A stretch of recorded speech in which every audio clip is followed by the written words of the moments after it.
Today, for the very first time, we are going to be listening to the album Shogun by Trivium.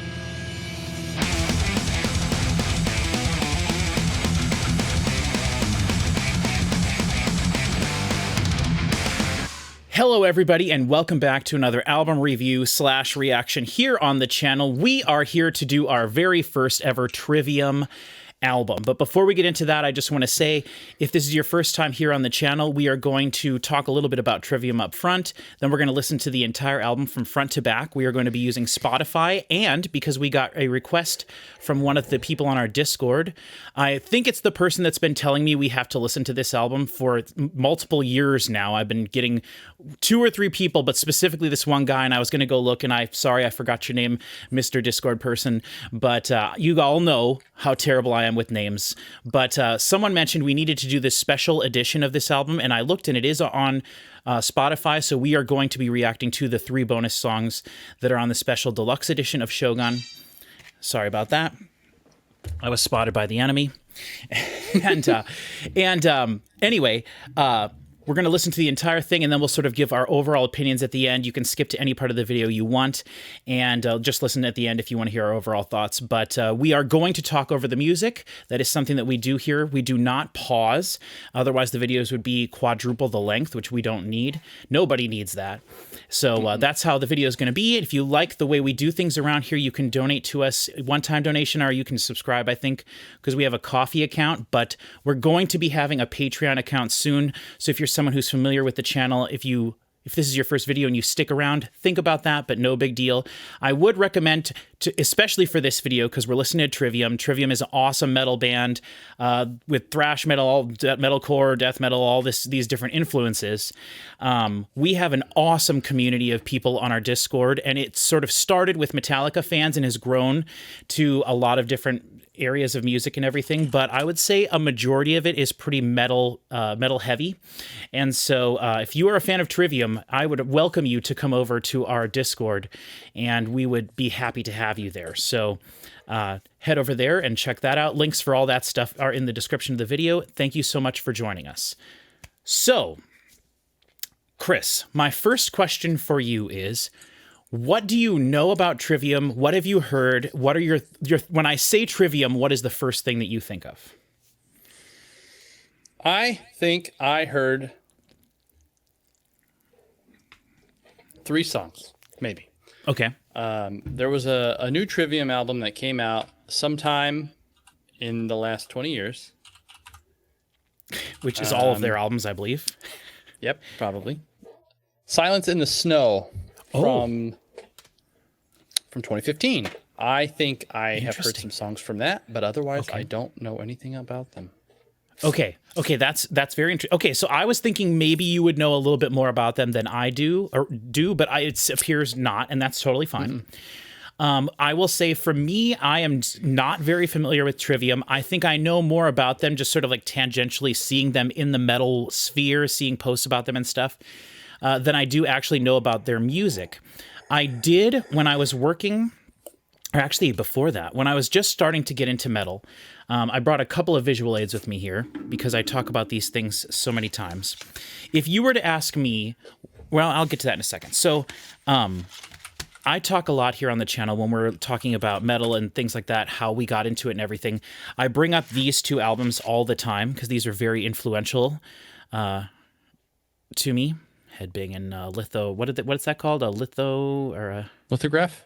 No, not a lithograph. No. The lenticular album cover. But anyway, these are the Headbangers Ball Volume 1 and MTV Headbangers Ball Volume 2 CD compilations. Both of them are double disc sets. And the first one, this Headbangers Ball Volume 1, specifically for me, was very, very instrumental in helping me get into metal music. And as I just look on here, I see... what year is that album from? This one is 2003. So right when I would have been right in, I believe, a sophomore in high school. I thought Headbangers Ball was a lot older than that. Headbangers Ball itself... Volume 1. Yes. Yeah. Headbangers Ball itself on MTV was significantly older. I think it started back in the 80s when it was more like hair metal and stuff. I could be wrong about that, but when they released these compilations specifically on Roadrunner Records, on the second disc of this, I can go down and see Arch Enemy, In Flames, Chimera, 18 Visions, Devil Driver, Sworn Enemy, Cradle of Filth, Demon Hunter. So this is the first time I heard In Flames, Demon Hunter, Soilwork, and maybe Raunchy. And then the other disc has stuff like Seven Dust, El Nino, Stained, Godsmack, Hatebreed, Spine Shank, Killswitch Engage, Stone Sour, Soil. So that Rob Zombie is even on here. So like what Demon Hunter song is it? It is Infected. Yeah. Yeah, the one where that sounds like Eve 6. But it so does. I'm infected with you. Pull the plug already. That first Demon Hunter album is great. But anyway, the reason I bring this up is to just say on the second one, which came out, I believe, 2005, maybe 2004. No, 2004. There is a Trivium song on here. It is on the second disc. It is track 7, and it is Like Light to the Flies, which would be one of the first Trivium songs I ever heard. I believe the second Trivium song I heard was from this compilation, which is the Cave soundtrack. This is something else that was hugely influential in my musical getting into metal. This is from 2005, so this would have been the year after that. And this has bands like Killswitch Engage, Nightwish, Atreyu, Il Nino, Shadows Fall, Trivium with their album Pull Harder on the Strings of Your Martyr, which I think, Chris, you might recognize. It was a pretty big song back when we were like in high school. But there's also Diecast, Lacuna Coil, Strapping Young Lad, It Dies Today, Candiria. A lot of stuff on here, but that would be my second Trivium sort of exposure to them. And I believe I have some other compilation of them as well that has a Trivium song on it. But I bring that up because I've mentioned several times this was sort of the way that I got into metal music, and the Freddy vs. Jason soundtrack as well. It's the first time I ever heard an In Flames song. But I would hear these compilations, which is something that's totally gone by the wayside now. Compilations don't exist because you can make your own playlist on streaming services. But on these compilations, I would listen to the disc, and then if there was a band whose song I really liked, then I would, if I could, I would go to the record store, which I only went there maybe 2 or 3 times a year when we would go into Lincoln or Omaha. And I would go to Homer's or wherever, and I would see what I could find, and if it was relatively cheap, and if my mom would buy it for me, because I had no money in high school. Unlike now. Yeah, unlike now, me being so rich now. That's a great joke. That's a hilarious joke, especially because we're coming up on time where I have to do my taxes. And let me tell you, I walk in, the tax guy, he looks up and sees me and goes, "Ha, this guy. Let me just get out this single sheet of paper we need to fill out for this moron." Oh, but anyway, sorry, I'm poor. It's all right. A lot of people are. So anyway, I bring all that stuff up to say that I enjoyed Trivium when I would hear their individual songs, but it was never anything that stood out to me. And I was trying to think today about why that is. And I think it's because they didn't really use keyboards on any of those 2 songs that I mentioned, or the 3 that I've heard. I know Pull Harder on the Strings of Your Martyr, and then it was like Light to the Flies, I think, was one of them. Those 2 songs in particular are the ones that I think I know the most from their second album, which I actually do have a copy of it now over the years I've gotten it, their album Ascendancy. I have not listened to this, but I have heard Pull Harder on the Strings of Your Martyr, and then, A Gunshot to the Head of Trepidation. I believe I've heard that one as well. Then Like Light to the Flies. Quite the titles they've got there. Yeah, well, and there's also like Drowned and Torn Asunder, Dying in Your Arms, Suffocating Sight. Like, this is back in when Killswitch Engage would have, that era of super long titles. It's like getting an email from your grandma where all of the body stuff is just in the subject. Yes, it is. That's actually a really great analogy. I do also, while we're here, I do have a copy of Trivium's album Ascendancy, the deluxe edition. However, I only have the DVD that came with the deluxe edition because I bought it in a big box full of like metal CDs that I won on eBay, and this was in there. And I also have, from a different collection, I have the special deluxe edition DVD that came with their album In Waves, but I do not have the CD for that. So that's the Ascendancy stuff. I know everybody loves Ascendancy. If I love this album we're listening to now, I may decide to go back and do some more Trivium albums, maybe by myself, or if Chris would want to do them with me. But however, I think we have other stuff I would like to move on to with you, Chris. What's the name of that Omaha band whose name sounds like Trivium, and they make me crazy because they're not good. And 311. No. On Shonda. Metal band. I mean, there's only like 8, so you might as well just list them all. But like it sounds like Trivium. Yeah, I swear to God, it might not sound like it, but I'm getting it confused with Trivium, and I can't remember. Vernaculus? Yes, that's the one. Is that really? Oh, that's so fun. I didn't mind them. Yeah, they're kind of a new metal every band. time Vernaculus would come on the radio, man. Oh my God. Hey, good for them for getting a song on the radio. Good for them for that. Fair, but not a lot of bands from Omaha. Not for me. Not for me. But, okay, so just to finish off my long-winded rant here at the beginning about when I first became aware of Trivium, and I decided not to pursue them, eventually, a couple of years later, in 2006, I did choose to go to the store and purchase. This would have been when I was in college. So I was living in Norfolk, Nebraska, where I had access to a Hastings Entertainment there in the town that I was actually living in. And so I went there, and I remember purchasing this album when it came out. And at the time I was subscribed to Metal Edge magazine, and I was really sort of getting into metal culture. And so I'd heard a lot of people reference Trivium, and I knew the few songs that I knew just from the compilations. And I purchased this album, and at the time, I remember reading a review about it in Metal Edge, and they were saying that this album is terrible because it sounds so much like Metallica. Like, they completely changed their sound from their first 2 albums and basically made an album that's just intentionally supposed to sound just like Metallica. Good. Yeah. I know. And it's so funny because now that I'm much more aware of metal, and my scope of metal is so much broader than it would have been at the time when I was learning about it. It's so funny to think back on it now, because I was actually just listening to this album this morning, and I was listening to it and I was like, oh man, this is so interesting, because I could see people who love Metallica liking this, but at the same time I could really see a lot of people who love Metallica hating the fact that this sounds so much like Metallica. Like, come on guys, do your own thing.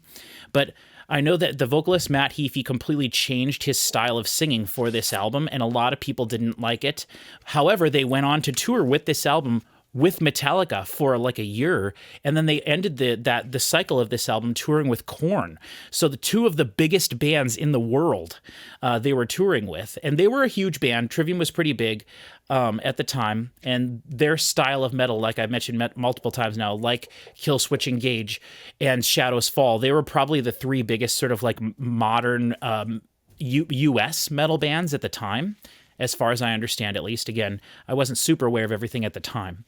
But I was not impressed with this album, and it's funny because now that we've reacted to all the Metallica albums here on the channel, I've heard everything that Metallica has to offer for the most part. I actually probably would like this more than some of the Metallica stuff, just because of the production. Just because of the production-wise. Just production-wise. Because it's more like what I would wish Metallica would sound like. However, they clearly intentionally made this the way like Metallica would have probably recorded some of their stuff. So there's not a lot of extra production put into it. Like, there's no keyboards. There's not a lot of extra things going on. There are vocal overdubs, which is something Metallica doesn't like to do very much. But it sounds like kind of stripped back production, very bare bones, very recorded live in the studio sort of sound. And so it's interesting. It's really interesting. And also, when I was listening to this, I was very surprised with the potty mouth that Matt Heafy has. A lot of swearing on this, which is something I never really noticed before, but I've only listened to this a couple times since I purchased it back in the day. So that album came out in 2006. So what era of Metallica are they mimicking? For sure, like Master of Puppets. Okay.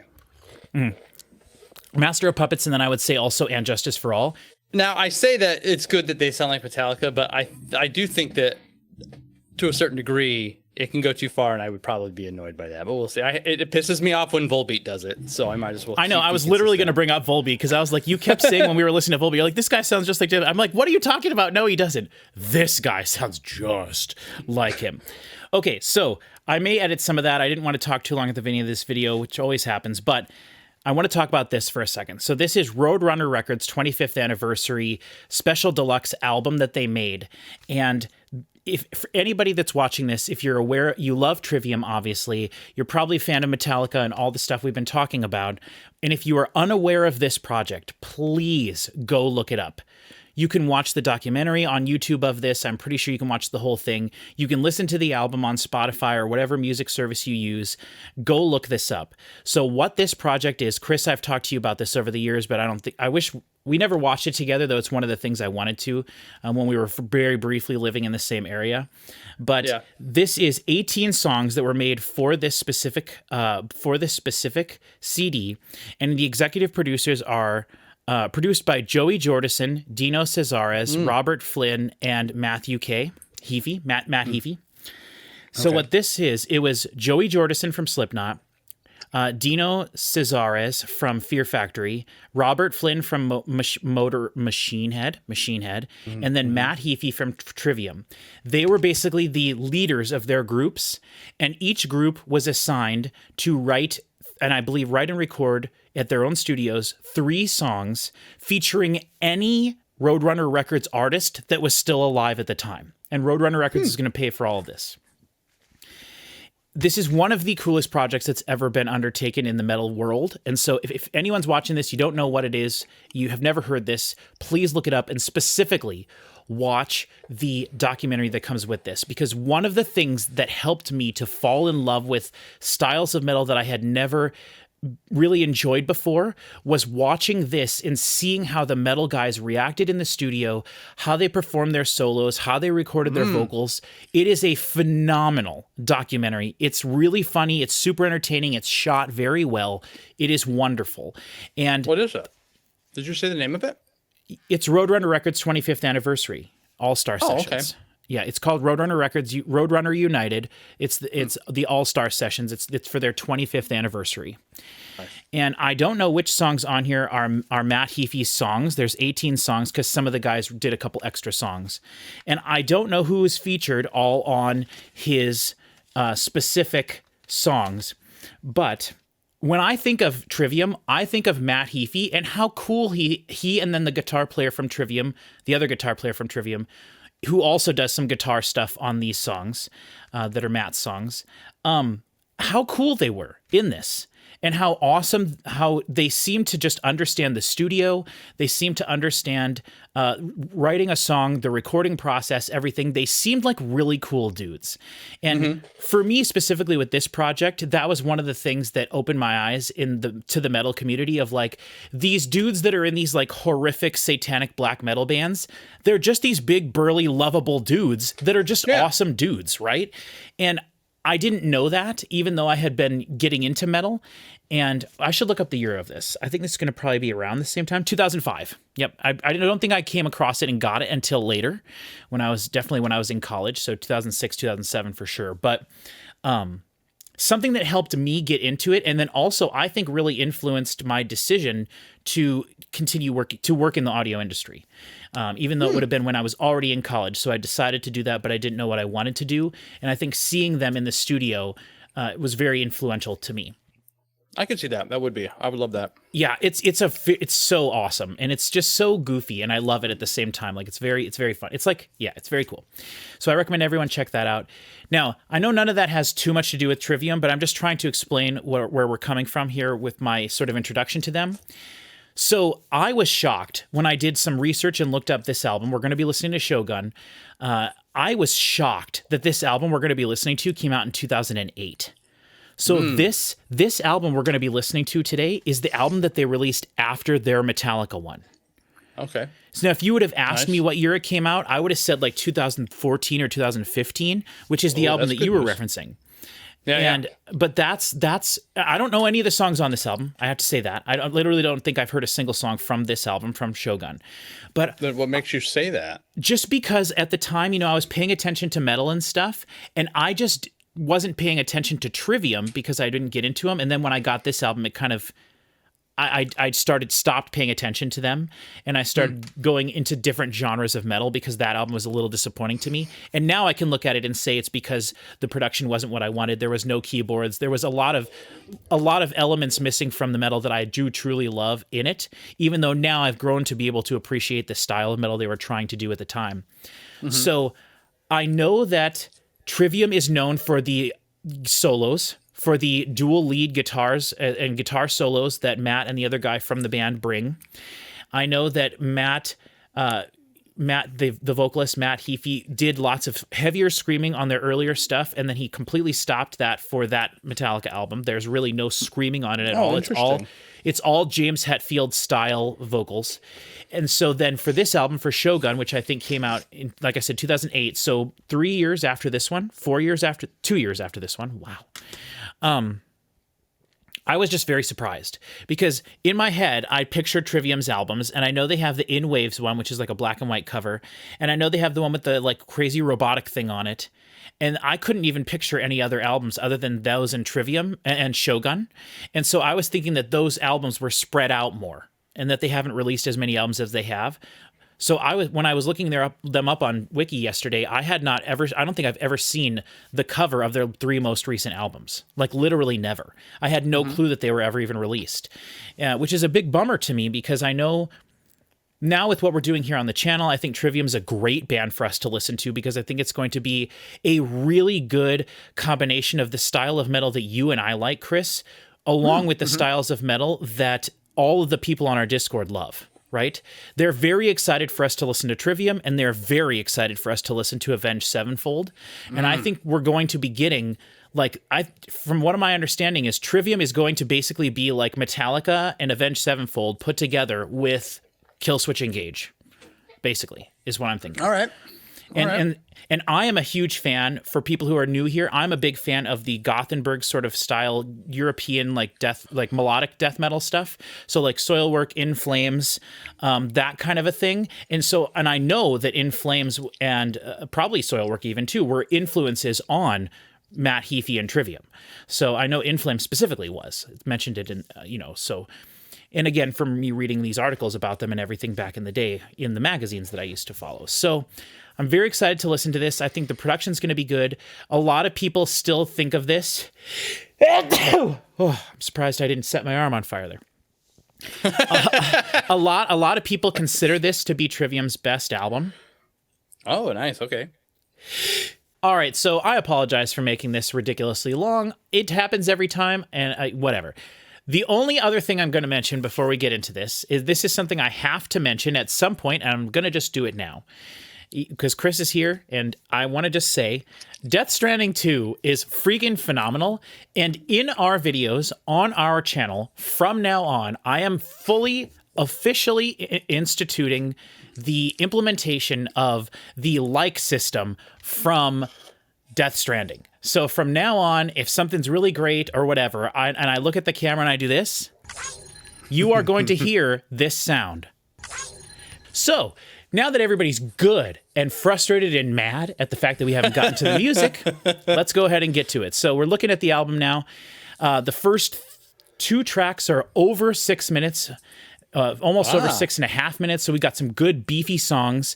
It looks like the single from this album was track 3, Down from the Sky. It's got 33 million plays. It looks like the shortest song on this album is the Iron Maiden cover, the final track on the Special Deluxe Edition. It's 3:43. Everything else is over 4 minutes. So I'm loving it. Good old 2008 album lengths and also 2008 album song titles. And the funny thing about this is this album is called Shogun, right? That's why I brought out me Japanese stuff. But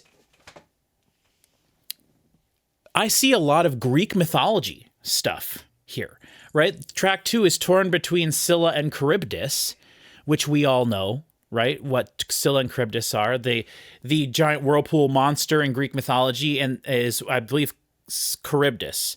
And then Scylla was the sort of harpy thing that like lured sailors into the maw of the whirlpool. Oh, okay. We also have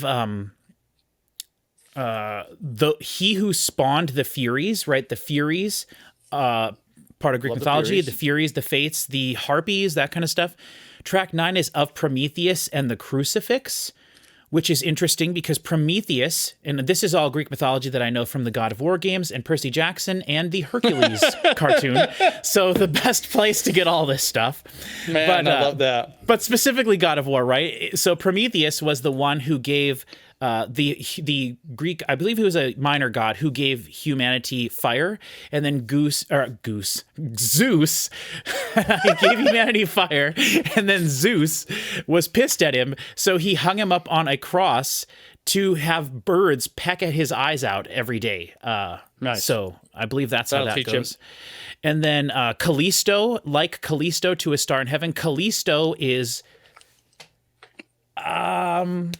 in Greek mythology, Callisto is very important. Maybe something to do with followers of Artemis. Callisto is okay. So she was one of the hunters of Artemis. I was thinking something with Hades, like his wife, beautiful. Oh no, Hephaestus's wife, Callisto. Is that what it was? Is that what it is? I think we'll just say sure. Wait, why not? Daughter of Lycaon, king of Arcadia. Okay. Was she married to anybody? Not the wife of anyone.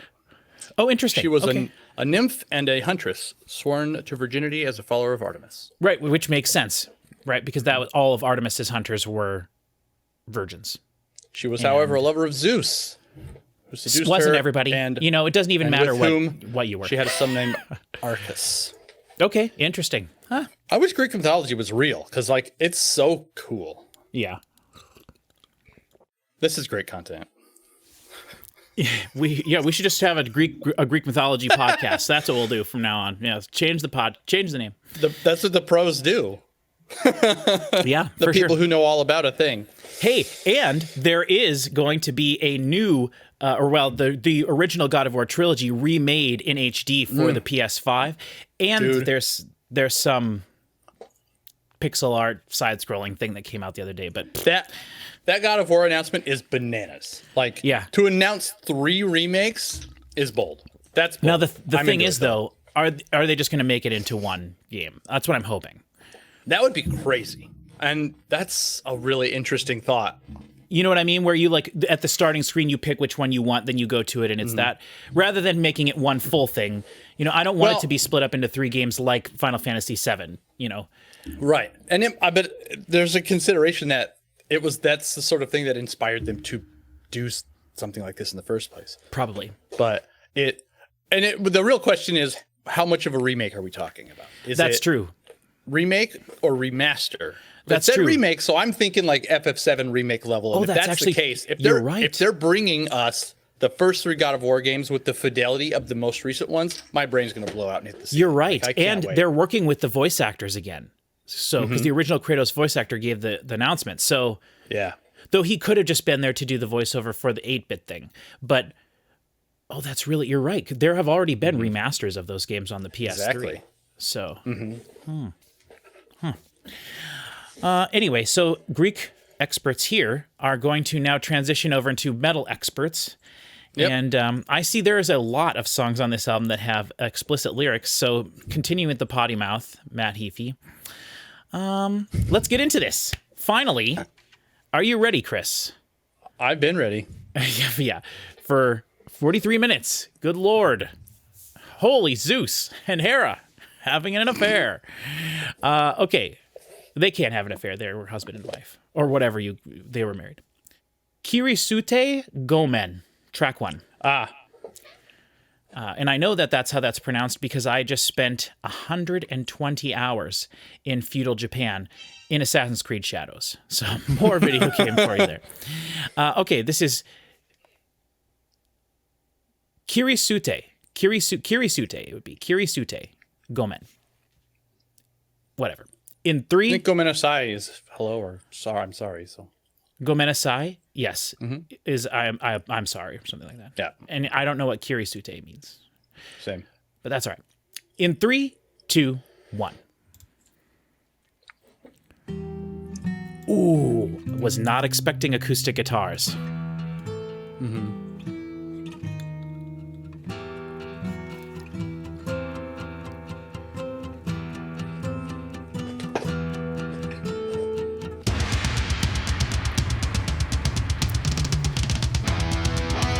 This is going to be fire.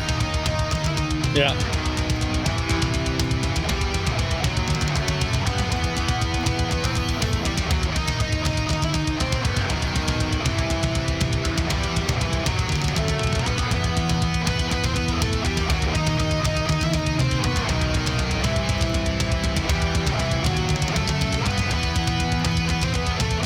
Drums sound great. Guitars sound great.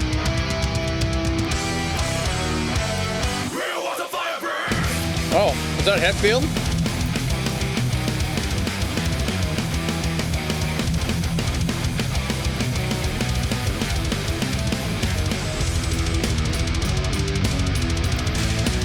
I'm curious if how much you're gonna like this, Chris.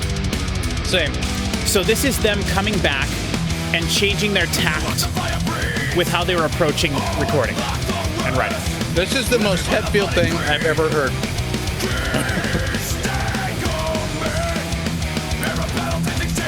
It's just Dyer's Eve. You're right, I'm blown away. Okay. And this is them trying not to sound like Metallica. This sounds just like Lars. That's not good. Oh, you mean singing, right? Not drums? Right, which was a joke. Yeah, which way did I mean?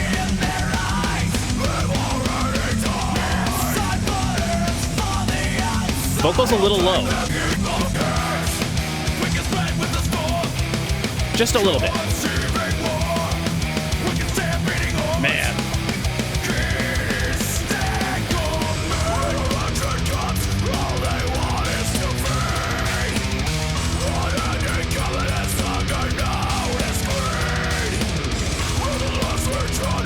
His screaming voice is very breathy.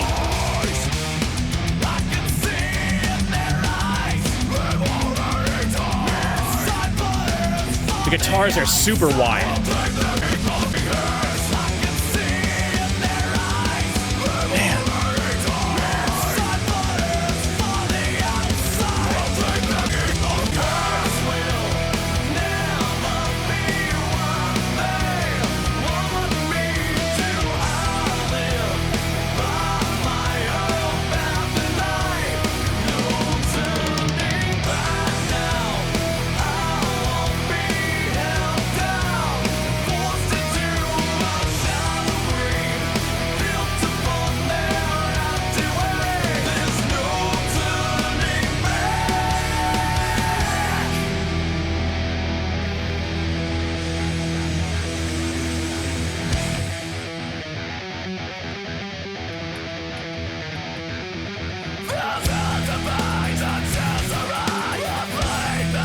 Okay.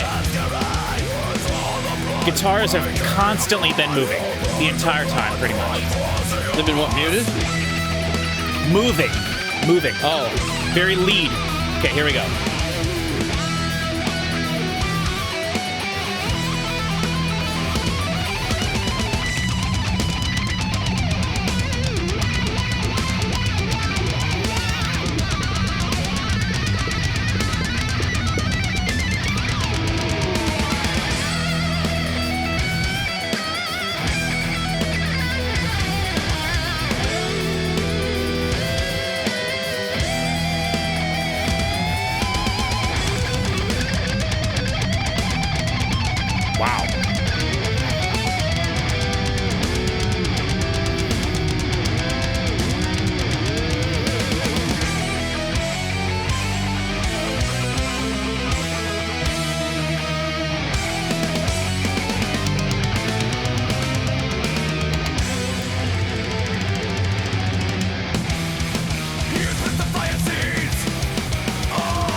Poets of the Fall. Yeah.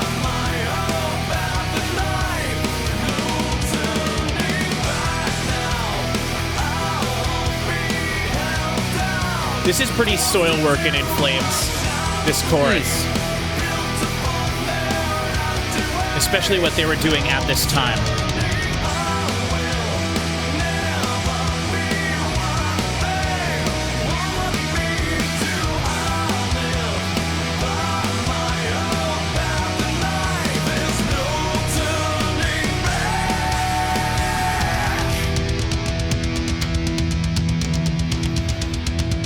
We're gonna just jump into 2. We'll pause. Oh no. Fades out. Oh, Kind of that's a fade out. What a weird fade out. Yeah, That's even that more was kind of egregious weird. than a normal bad fade out because they had a thing going. Just jump into the next song. Why it faded is crazy. Yeah, they definitely could have just right into. Now maybe the next song starts with acoustic guitar again or something weird, but okay. So, do you want to go first? I'm curious what you thought about that. I don't really like that screamy, harsher vocal guy sound very much. Okay. Not my gig. I am flabbergasted at how much he sounds like Hetfield. Yeah. 60% of that song. Yeah. Like it's one of those things where someone does an impression of somebody and you're like, whoa. Like it's not, oh, that's pretty good. It's like that person, you're gone and now they're here. Yeah. And it really is astonishing.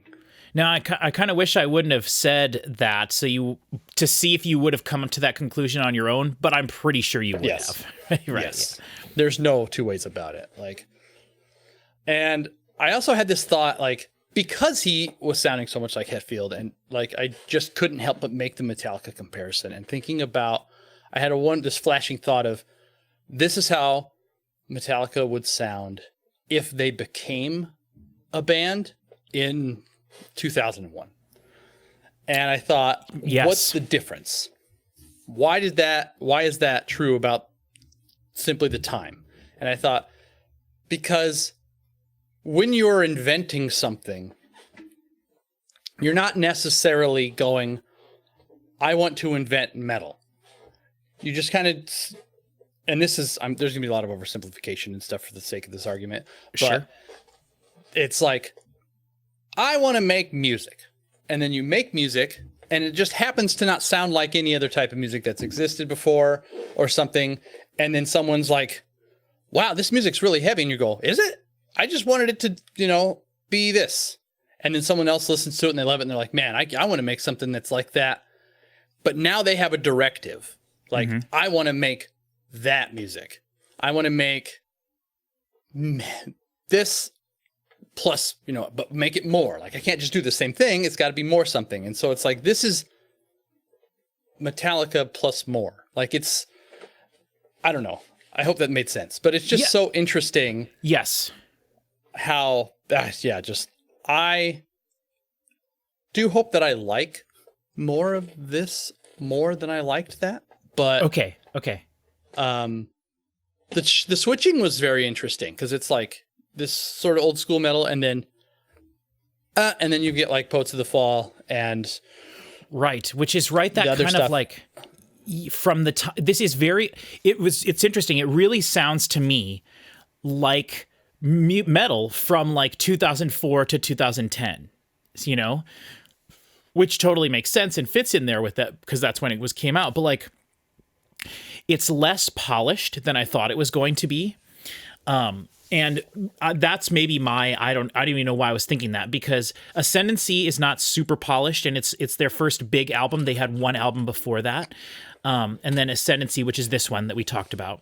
This album it's not super polished, but it was kind of, and then this album, the one that sounds like Metallica on purpose, super unpolished, very, very like, thrashy kind of production sounding. Not bad, not lo-fi or anything like that, but very much intentionally sounding like it. Sometimes the impression I was getting with some of that stuff was, and this is totally me, I think, in my own personal experience, like getting into metal at the time when I did and everything. Like when I was getting into metal, with the way I was consuming metal stuff was mostly through magazines, and then just reading about stuff, and then maybe listening to the radio. I used to listen to the rock block, or not rock block, rock something like it was a heavy radio show that was like every Monday night at like 11 o'clock, and I'd stay up till midnight listening to this. And so just ways that you could before, and kind of sometimes looking stuff up on the internet, but obviously, again, everybody remember, this is before, we're talking early 2000, like 2000 to 2005 or so I'm talking about, before YouTube was a thing, really, and you could use the internet to look things up, but you really didn't listen to music or anything. You downloaded the illegal music that you probably were using. But like, at the time when I was getting into metal, there was very much this rift that I know still exists to this day, but of like pure metal purists and people who like were okay with clean vocals being in music, in metal. Like, but I just very specifically remember there being all these like dudes who were like, if you sing in your metal, and this is Chris Schoenberg still now, and it's probably it's a reflection of him getting into metal. He and I, you and both Chris's and I are the same age, so we're talking about growing up at the same time. And Chris Schoenberg definitely got into heavy music way earlier than I did, and was in punk bands in high school and stuff like that. So he was being influenced by heavy stuff way before I was. But then when I got into the heavy music, it's so funny when you look back on stuff like this now, because we reflect on our opinions so much on the channel here. That's what we do. Like we reflect and we think about our opinions a lot here. And it's so funny thinking back, like the music that I liked, the heavy music that I liked was the more accessible sounding heavy music that bridged the gap between like rock and metal, like Seven Dust and stuff like that. And those other bands I was mentioning, Rob Zombie, Korn, stuff like that. And then metal that was heavier, that incorporated synths, that incorporated, almost all of it was distorted vocals in the verse, and then the choruses were all clean sung choruses, right? That's what Soilwork, that's what In Flames, that's what all those bands were. That's also what Trivium did. That's also what Killswitch Engage, Shadows Fall. And the funny thing about that is Killswitch Engage, Shadows Fall, all those bands from the time, 18 Visions, the band you mentioned, not Poets the Fall, but there was another one. All those bands at the time, hopefully everybody 36 Crazy Fists, like stuff like that. Those bands all started as like, we will never sing in our band ever. It's just heavy all the time, because that's how every metal band at the time started. And then when things started getting a little bit more mainstream, a little bit more popular, certain bands started doing more singing in their stuff. Fear Factory was a good example of a band that did that from the very beginning, back in like 1991, 1993. Not that there wasn't heavy music with singing in it, but I'm just saying, when I listen to this, I am just getting the impression of a band who was trying at the time to be very metal. And it's so funny, and I have to put it in the context of everything I just said, because there was this sense at the time of like, you do not sing, you're not a real metal band if you sing in your songs. And which is funny, because which is so stupid, because Metallica never did anything heavy in any of their music. Only sing. They only sing. Exactly. It's so funny. We've talked about that here on the channel before. And so it's interesting, the three of us actually exist on a bit of a spectrum, because for sure, I would say even when I started off with Metallica, and I always spent the majority of my time in stuff that's like 70% singing, 30%, harsh vocals. And then you're moving up into like a midway up, maybe leaning into harsh, and then Chris is just 100%. Yes, 100%. Yeah, we're definitely covering a spectrum between the three of us, which is interesting. Yeah. And it's so funny, too, to think back on it now, because like at the time I was aware of the fact that I liked music with keyboards, and it's not even specifically keyboards, because a lot of the bands I mentioned, like Soilwork, they have a keyboard player in their band, but like In Flames never had a keyboard player in their band. But when their songs would start, there would be like sound effects and creepy like Silent Hill sounding stuff. And then once the song kicked in, that stuff went away and it was a metal song. And then maybe there would be a couple things during the verse, but then the chorus was always like big sing-songy, like you can sing along with it type style stuff, very much like Demon Hunter, same kind of thing, which Demon Hunter's first album came out in 2001, you know, whereas Soilwork and In Flames, their first albums came out in like 1994, 1990, before that even, In Flames 1991, I think. So like, and again, we're kind of playing fast and loose with all of this stuff, but I can't help but listen to this and put myself back in the time where I was personally at the time, and then also just where the metal that I had experienced at the time and the vibes of people at the time were giving off. And especially, and I'm thinking even before that too, of the earlier 2000s, because this album came out in 2008, which I feel like at that point it was getting a little bit more okay to have singing and stuff in your music. But it's just so interesting. And when I was listening to that, there were moments, especially during the solos and everything, where it kind of just sounded like dude trying to be as metal as possible, which is not a vibe that they really have anymore. Like, if you can do the metal things, you do the metal things, but you don't have to do the metal things constantly.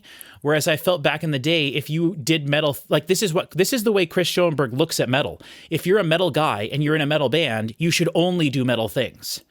And I'm putting words in his mouth, but from experiencing stuff with him, like if there is singing in a song, he just doesn't, it's not that he dismisses it or hates it.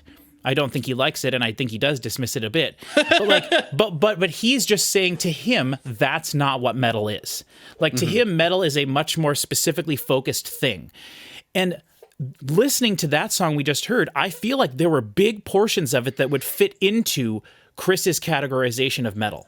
Lots of lead vocals, lots of like really fast picking, lots of that. And then the solo was just like crazy, and they were going back and forth. So Chris, I don't know if you know, but Matt, the singer, also plays guitar, and he's like a phenomenal guitar player. He does solos. And then they also have a guy that just plays guitar, and he is like known for his like guitar leads and stuff. So both of them are like very much considered guitar guys. Yeah. Let's listen to track 2, and we'll continue this conversation. I think if he's going to sound this much like Hetfield, then they have a duty to cover as much Metallica as they can, as perfectly matched up with the original song as possible, so that we can hear what it's like. Sure. I know that they have done Metallica covers, for sure. And like I said, this whole album is specifically supposed to be like Metallica. Yeah. So, okay, this is Torn Between Scylla and Charybdis, which I love because I love this Greek myth. It's one of my favorites. And I think it has to do with the Odyssey. Like the Homer and or not Homer, Odysseus, and on his journey, Scylla and Charybdis are from that. So, okay, nice. All right, Torn Between Scylla and Charybdis in 3, 2, 1.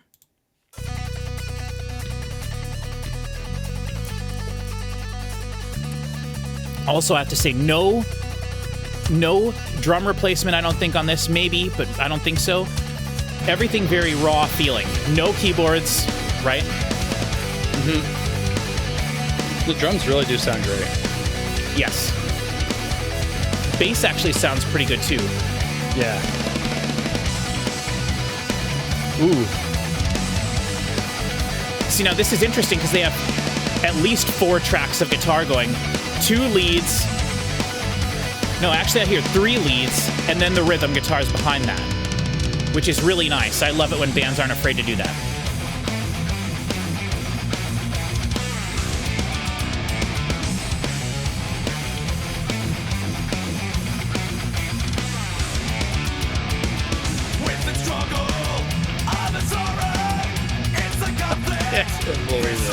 I can't believe it.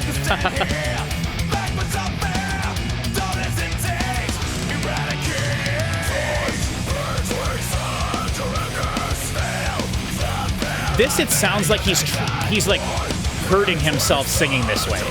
It doesn't sound like it comes easy to him.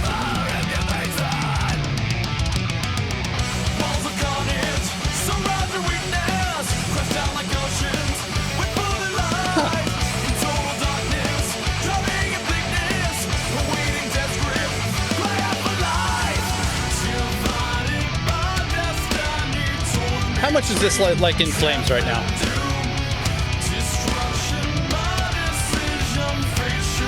Quite a bit, I would say. I was thinking more kill switch engage. Which is, again, they're all kind of the same thing, kind of.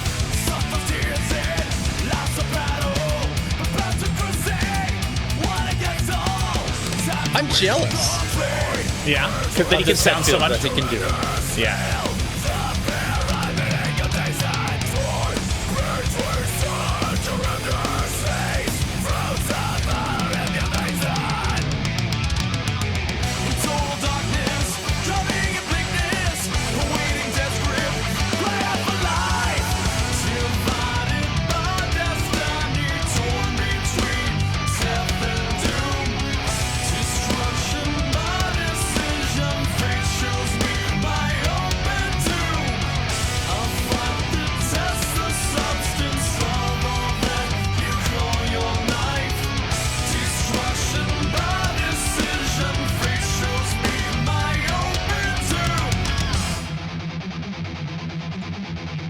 Oh, yeah. Ooh.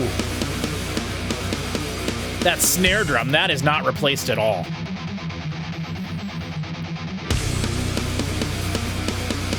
That snare is so loud. Weird time signature. Yeah.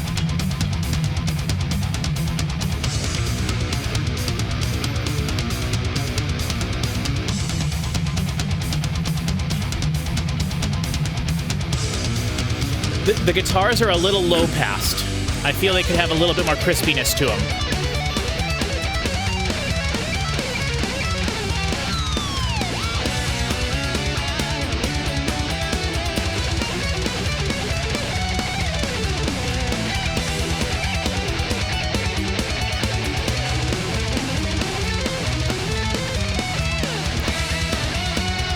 Ooh, love it.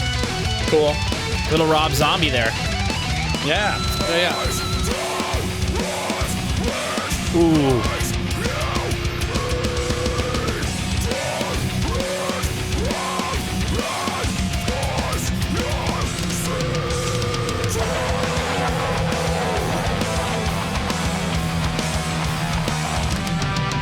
They record themselves farting or what?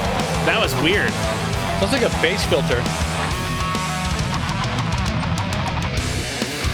It's the anesthesia filter. Oh. Oh, I love their solo section. This is great. Yeah. Oh, the sweeping.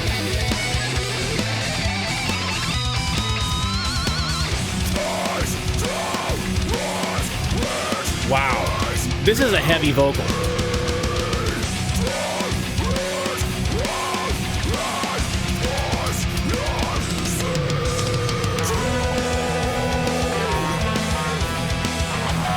Tuba? Bass filter, yeah.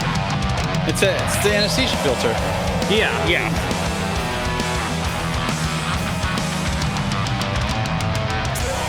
It certainly sounds like they're pulling teeth.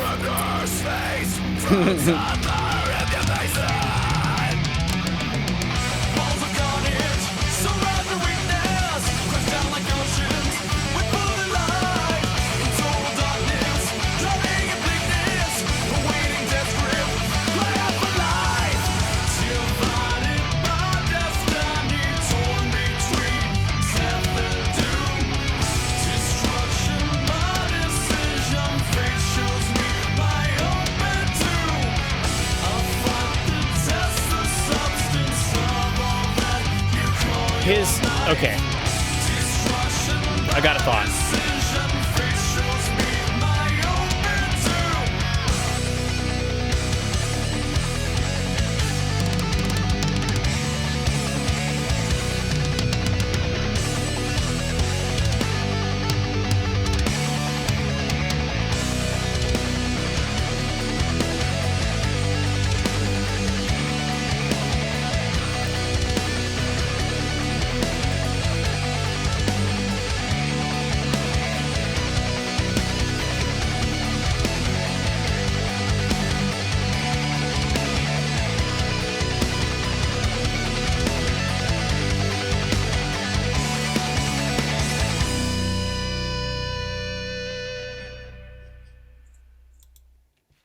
Does that count as a fade out? No, no. Okay. I don't even think the first track really counted as a fade out. It was, but yeah. Okay, so I'm really curious about this. I'll give you some time to think about it if you want. Which of those two songs did you like better? That one. Really? Okay, I was going to say the first one, I thought. Wow, no. I thought the first one had an extra part in there, whereas this one just felt like mostly 3 parts, verse, chorus, and then there was a crazy solo section, and I did like the solo section more in this one. Mm-hmm. I do not think I cared for that weird farty bass thing. Do you think that was a bass guitar doing that stuff? Like, yeah. I'm pretty sure, like, it sounded just like the filter they use for anesthesia. Like, just, some pedal, Mm-hmm. That being said, it is very strange that it was there. Because it was there for just a little bit, and why is it happening? Yeah, and then it came back again. It was weird. Yeah, I didn't care for that as much. So, okay, couple thoughts. First one, I don't think I care for when he is doing his like super harsh vocals. And I think one of the reasons for that is because it sounds so difficult for him to do. Right? It sounds like it hurts him to do it, and it just seems unnatural to him. Like a lot of the times when you listen to metal heavy, when I listen to super heavy distorted vocals, the more natural it sounds, I think the better it is.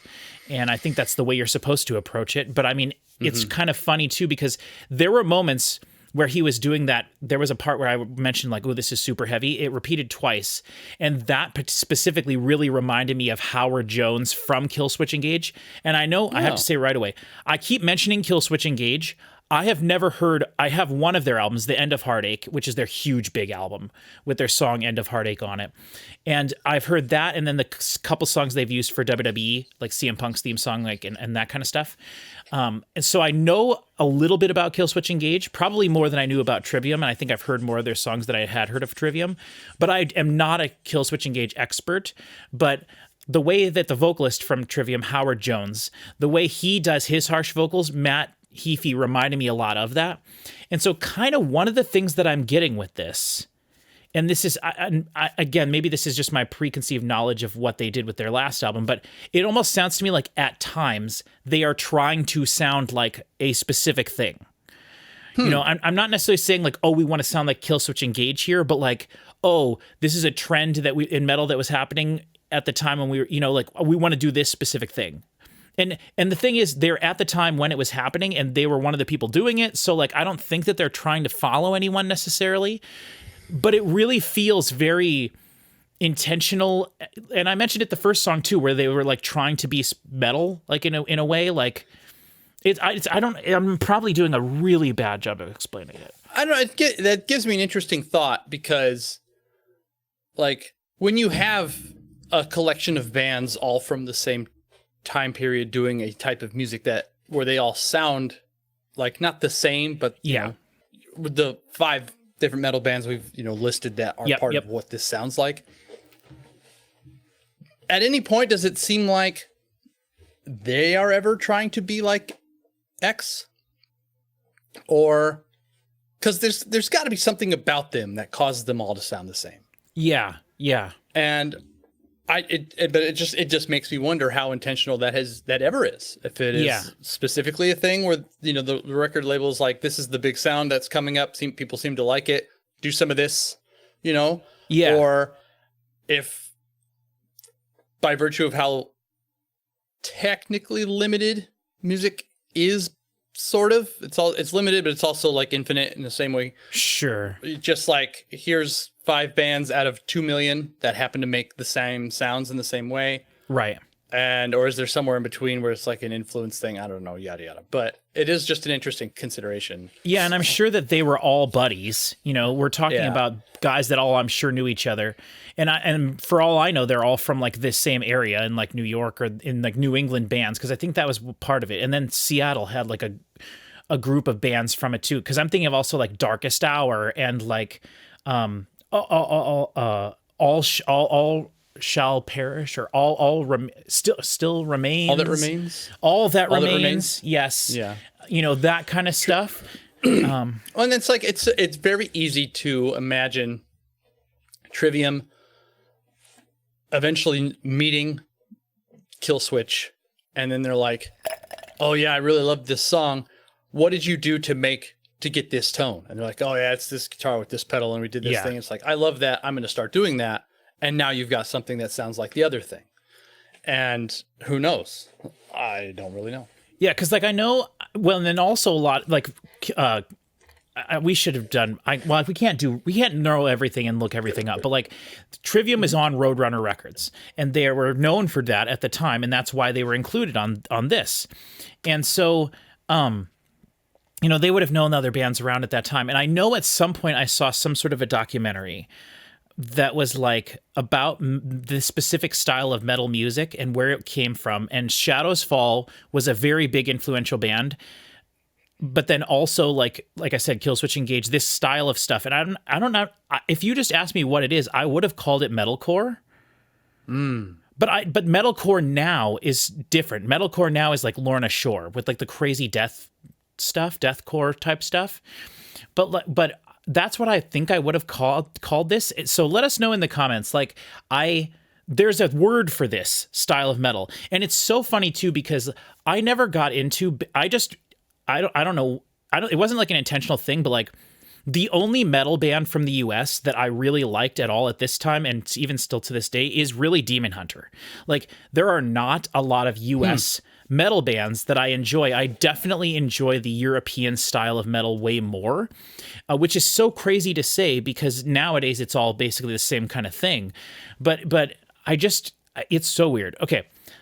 So Wikipedia has their genres listed as metalcore, thrash metal, heavy metal, progressive metal, and melodic death metal. Right. I don't know if any of those are what you're looking for. Metalcore is definitely the thing, I think, because there was like a Killswitch Engage, Shadows Fall, Trivium, these types of bands that we're talking about and referencing. And I do think Trivium is a little bit different because when I think of Shadows Fall and Killswitch Engage, I do not think of like crazy solos and really super fast thrashy stuff at all. I think of their brand being different. So I think Trivium is sort of dipping their toe into these things. I did read on Trivium's wiki page that their name Trivium is specifically like it's a Greek reference to the Trivium means like three, and it's a reference to their three styles of music being metalcore, thrash metal, and then that's fun. Just like heavy metal instead in general. Okay. So that, and then also in terms of what their influences were, I should have looked this stuff up. But like there is a difference between a band. I believe you can tell the difference between a band whose main influence is Metallica and a band whose main influence is Iron Maiden or Judas Priest or At the Gates. I think that they're, and the interesting thing about Trivium though is we know they love Metallica, but I'm hearing, and I do not know that much about Iron Maiden at all. I honestly don't even know if I've ever heard a song, but I know all of the bands that I love list Iron Maiden as the big influence for them. Yeah. So what I'm hearing is things that I know, the metal that I know that references Iron Maiden more so than Metallica. And I'm hearing parts of that in Trivium along with as well, obviously the thrash Metallica side of things. So very interesting. Just, would you like to, I was just looking at the current artists that are on Roadrunner. Okay. Just yeah. Added. And I just hit with a couple of surprises. One of which is 21 Pilots. So there's that for you. And then also Grandson is on Roadrunner as well. Well, I mean, you got to kind of change with the times as it goes, but very but I mean, the list of bands that have been on Roadrunner is hilarious. It's like 400 things. Right. And all the famous bands from the United States have been on Roadrunner for sure, including lots of the European bands that I'm talking about too. But the other thing that I wanted to bring up just real quick is this being from 2008, I always get a really big kick out of listening to stuff from like 2003 to 2010. Because the software that I still have that I use to make music is literally exactly what they were using at the time, right? Yeah. This album came out in 2008, and I graduated from college and got my degree in audio engineering in 2006. And I use Pro Tools, and so I can literally imagine the exact plugins, the exact formatting of the session, everything exactly the way that they probably did to record this. And obviously, I'm not saying that I did anything like this or that I did anything that sounds better than this or anything like that. I'm just saying the way that they made this album is 100% relatable to me because it's the way I still work on things today. And so that's really interesting because I was thinking about like drum replacement, and before there was drum replacement, there was beat detective, which is sort of the same thing, but you would use beat detective in the same kind of a way, except you couldn't use it to replace the sounds. You had to manually do that, but you used beat detective to determine the transients of where each drum hit was, and then you could go in and replace. You wouldn't replace them, but you would put your own samples in. I did that for things. And that was on my 2005 version of Pro Tools. And so by 2008, it might have been a little bit better than that. But Pro Tools has never gotten better than it ever was. Well, I know they did certain things. They did some huge updates in version 10 that allowed you to chop the audio up and then individually adjust the volume of an individual piece of audio, which wasn't possible before. You had to add an actual gain plugin on the effect itself and burn it to it. Like you had to. That sounds like the most Pro Tools thing I've ever heard. You had to render it down specifically like that, or use a volume envelope, which I've used hundreds of thousands of volume envelopes. But anyway, okay, sorry. Yeah. Let's keep going, and then we'll talk more about this as we go. Okay, this is Down from the Sky. Did either of those songs feel long to you, real quickly? That second one felt a little long in the tooth. Okay. And I think maybe because it didn't switch back and forth the way the first song did. Okay. But we'll see how the rest of them go. Okay. Yep. Okay, this is Down from the Sky, track 3, in 3, 2, 1.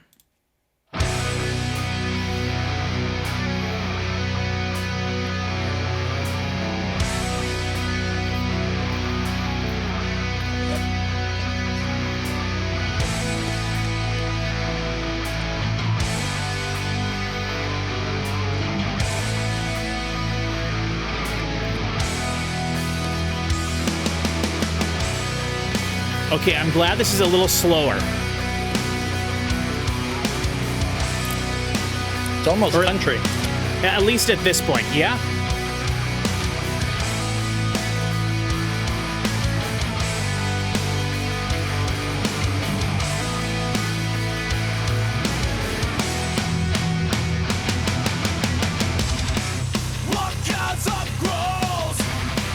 Unreal.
I like the lead guitar part here behind the chorus.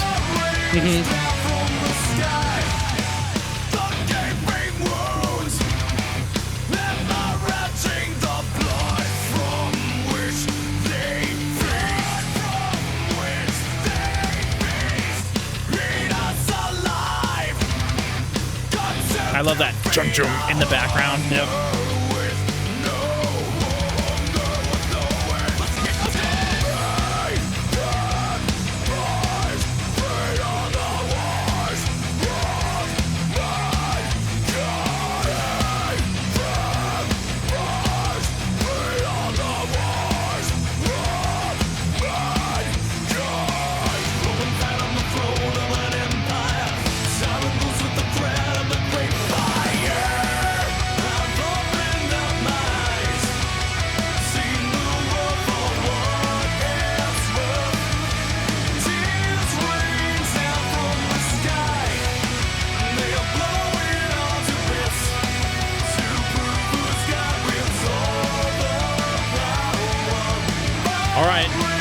Solo section coming up.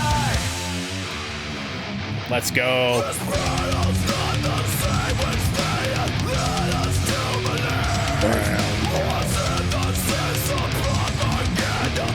The toms are interesting. You would never do that nowadays. This is like a breakdown part, but with tom drums. Oh, I see. Weird. The stereotypical distorted, low spoken voice metal thing from this time.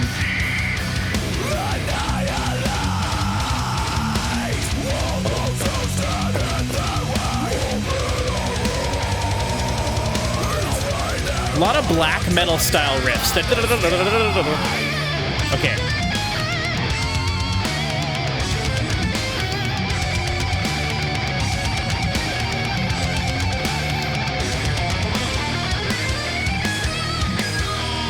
Very Metallica right there.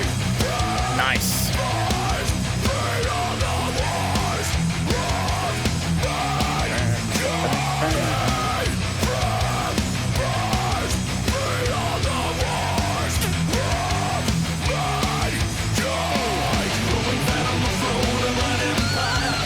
I like this part a lot.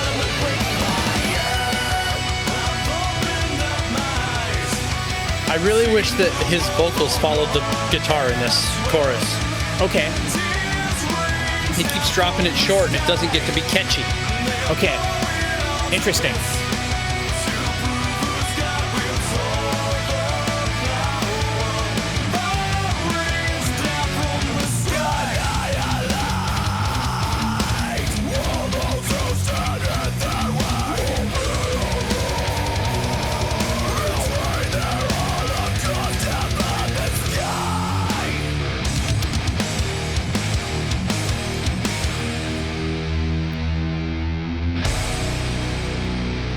Okay, Metallica, end a song.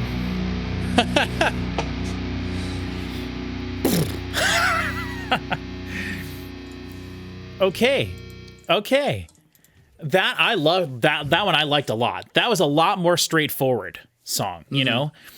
3 choruses. The guitar solo was like 4 times shorter than it was in the previous song, so maybe that's where some of the length was coming from in that one, but sure. I liked that one a lot. I thought there was a lot of cool heavy stuff. That breakdown part was so interesting because like nowadays breakdowns are so supposed to be like the most crushingly heavy thing on the planet, right? And they were doing like a very simple like slower half tempo breakdown riff, but then to have the like over the tom drums over the top of it, my brain was going, hold on a second, this is too distracting. I want to thud and crash. I don't want to what the heck, like very interesting and different, you know, because this was obviously there had been breakdowns before this was written, but like this wasn't before the age of breakdowns, right? You know, so very interesting. How did you feel about that one? I think my biggest complaint was that like that chorus, it was like it started off with him singing it and then ba-da-ba-ba-da. And it's like, no, carry the melody out. Like, make this catchy. One thing I thought during that song early on was like, so far, nothing that they've done has been catchy. There's no earworms in any of their choruses or anything. Yeah, I think that one was the closest to it. The closest, yeah. And I will say too, one of the things I noticed earlier, and I was going to talk about it eventually, so now's the time. When he's doing his clean vocals, there is not a moment. I think he's doubling every single part. Like, also, there is not auto-tune on a lot of this. Like, you can tell that it's not perfect, and that's totally cool.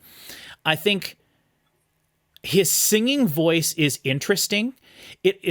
I wouldn't say it's my favorite, for sure. I appreciate the fact that he has a bit of a lower register voice, but I really don't like that he's doubling his lead singing vocal. You can it just sounds like him just doing 2 takes, and they didn't like, you know, time match it perfectly or anything like that. You can really tell that it's just 2 takes, and that's a super common thing to do to like make vocals thicker, to make it, you know, feel a little bit bigger, to help it work with the metal side of things a little bit more. But they have nice vocal harmonies and extra parts over it as well, and I just feel like he doesn't need that overdub in there. Yeah. And we've talked about this before. One of the reasons singers do that is because they're not confident in their vocals. It's like a confidence thing. And obviously, I'm not saying Matt Heafy shouldn't be confident or that at this time he wasn't or whatever. I don't know. I'm just saying in metal, when you have a band that is, like you mentioned, like 70% heavy, 30% singy, that 30%, sometimes bands feel really self-conscious about that, you know? And and one of the things I did like about this along the same lines is during the chorus, the guitars are just basically strumming. Just you know, just root, no definition, just strumming basically, like any song ever. But then what they're doing to make it interesting is he's singing over the top of it, and then there's lead part that's going over the top of it as well that would act like a keyboard part nowadays, like a right, like a lead part that's all existing in the same place. It's not going up and down the neck of the guitar. It's just in the same place so that it stays where it is and the vocals can work with it rather than fighting against each other or having it be standing out too much. But that song reminded me of In Flames probably more than anything we've heard so far. And what In Flames would do different than that is that they would have some synths and stuff in there taking the place of some of those lead guitars, and they wouldn't have as many layers of guitars. And I appreciate that they did that. But my reason for pointing that out is they're doing a lot of things that I like what they're doing. They're making it interesting during the choruses by keeping some lead guitars in there. They're not afraid to have, like, during the solos, right? When they're both soloing, if they were to do that live, there would be no rhythm guitar, right? Because live, they can't do that. So the fact that they're willing to do the thing that like Metallica really doesn't do, right? Like Metallica keeps it so that if James is always riffing while Kirk is soloing, right? And then if James does a little solo, Kirk is riffing. Well, a lot of bands don't. They just use tracks for stuff and whatever. And I'm sure Trivium plays with tracks for certain things, but like they wouldn't have to. And they kind of have like an old school feeling to them as well. That's one of the things I'm getting from this for sure. And then obviously the fact that it's not like drum replaced and super over processed. They're keeping it like old thrashy feeling on purpose. I admire the fact that they're willing to do some of the things that they are doing.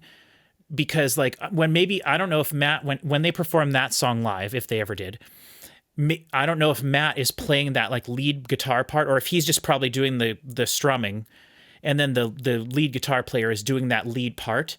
But that chorus would feel so boring without that lead guitar part in there, but they did it in such a way that it didn't stand out. You know what I mean? Like that was done very well. I liked that. Yeah.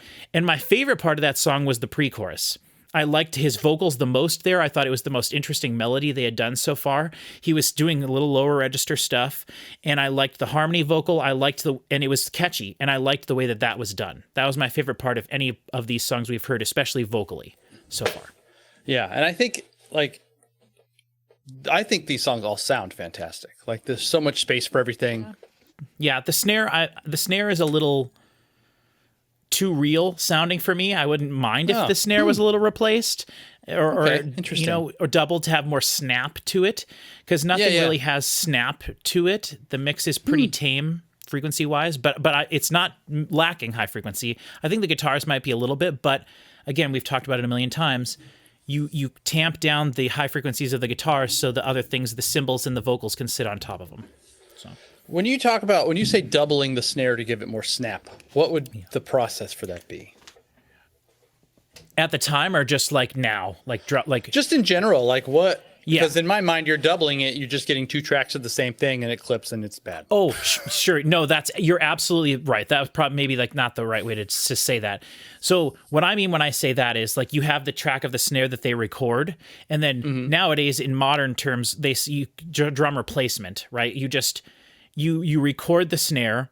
Or nowadays, a lot of drummers record on electronic kits because it's just so much easier, and that's why drums sound so isolated and sampley nowadays on modern metal.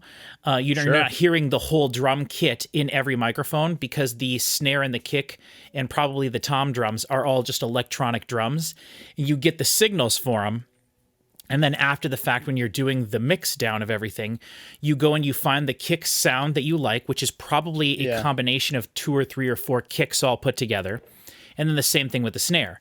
But when you do stuff like this, and even at the time when this was recorded, before I think super common to do replacement, at least full replacement, drum replacement like you would hear now.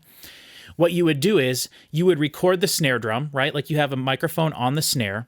And in some cases, what you would do is you would put a specific type of microphone in a specific place on the snare drum just so that you could get this. You didn't care how it sounded. You just wanted the signal to be nice and clean so that every time he hits the snare, there's a transient. And then that's what I was talking about. And I'm not going to go deep into this, but that's what Beat Detective did, where you would basically take the snare drum track that you had. And like I said, maybe if you had access to tons of tracks, you would record a specific track just for this using a specific, like just high frequency microphone to get the snare track that you want, and then you would run Beat Detective over it. And the Beat Detective works the same way. You can think of it kind of like a reverse gate almost, where when you set a gate, right, a noise gate, you bring it up just to the point where it mutes the noise, but hopefully sounds relatively natural when the person speaks or when whatever is happening, right? Mm-hmm. So you could put it, and actually that's probably what you would do with anyway, we're getting too deep. So what it does is basically the Beat Detective would analyze the snare drum track, and you would change the parameters so that it found every time the snare was hit, right? So it'd be very difficult to do rolls and flams and things like that because it's very hard to do that because it's just looking at the waveform. So you would find all of the hits, and at the very, very, very beginning of the transient of that hit, it would separate the audio track. So you would then look at your audio file, and there's just, depending on how long the song is or how much snare is being hit, a million cuts in the track, right? And then what you would do is, and I did this for songs, so I know this is a technique that is possible and worked, and I'm sure there are people way smarter than me that can do way easier than this. But then what you do is you just create another track underneath it, and you grab the track where it's cut, and then you have your settings set so that you just hit Control and paste, and you paste a different snare sound, one that you like, and it goes on a second track right underneath it. So you just keep dragging paste, select paste. Possibly we're talking 1,000 times, maybe more, probably way less, but you know what I mean. So you're not doubling it with itself. You're just adding a different snare to give it a certain characteristic. Correct. And so that would be like early drum replacement. And so then if you did that and you hated the way your snare sounded like garbage, you could just mute that track and then you had a clean snare sound in there. However, it wouldn't sound very human-like, right? Sure. Especially if you did the copy and paste method that I was talking about, then every single snare hit would be identical. And nowadays with electronic drums and everything, they have at least 3, if not up to 5, 6, 7. How hard you hit a snare determines which sample of the snare plays. The electronic sample, right? Yeah, that's so interesting. If you hit it really, really, really quietly, or really you barely hit it, it plays the quietest sample. And if you hit it as hard as possible, it plays the loudest sample, right? So stuff like that's a lot smarter nowadays. But back in the day, if you did a lot of this stuff manually, and that's, so here we're not getting any of that. This is the snare drum and the kick drum and this drum sound that they got, and the guitars are the way they sound. I don't doubt this may have been reamped, but I don't know. Probably not. I think reamping has been happening for decades, so I don't think that was a new thing. But I do think it sounds good, but I do think the snare sounds very wooden and hollow, and there's no high frequencies to it whatsoever. There's like no snap to it, but it does sound like a metal snare. So and when I say metal snare, I don't mean a physically metal snare. I mean like metal genre of music, a metal music snare. So, yeah. Cool. Yeah, sorry. I don't know if I probably went too deep into that, but... No, I mean, well, from my perspective specifically, you can't really go too deep because these are things that I'd like to know how to try to do sometime. But people do like it when we talk about technical stuff on occasion. So this is Audio Engineers React, after all. Yeah, for sure. And the funny thing is, like, the method I just described is so antiquated now that like most people who learned how to be an audio engineer over the last 10 years would never, ever, ever, ever do that. You know? Yeah, I mean, the Beat Hunter or whatever, like Reaper's got a feature called Dynamic Split where you just hit D and then it just detects all the transients. You put a gate for when you want it to end and then you hit go and then it just separates them. Right. It's the simplest process in the universe. And I think at the time, Beat Detective was a specific DigiDesign Pro Tools created thing. And I think it was one of the first things that kind of did that. Okay, I promise we won't talk this long between every song. We'll listen a little bit. We'll listen more now. So, okay, yeah, for sure. Into the Mouth of Hell We March. That sounds like a Sabaton song title. So we'll see what happens here. In 3, 2, 1.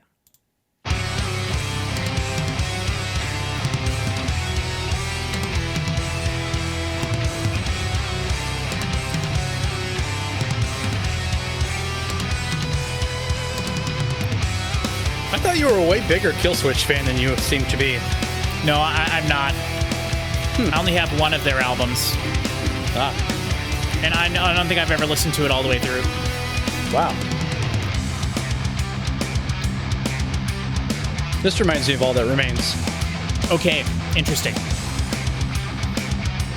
I really never got into any of those bands that we've been talking about because they were all from the US and they didn't interest me as much. Yeah. You know?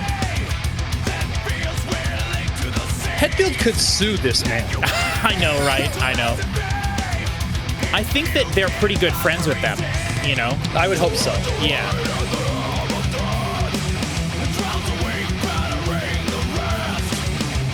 The mix is super consistent. I will definitely give it that.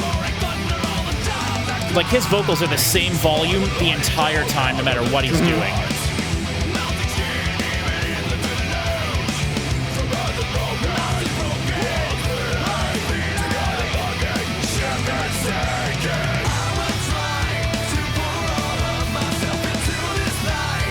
Ooh.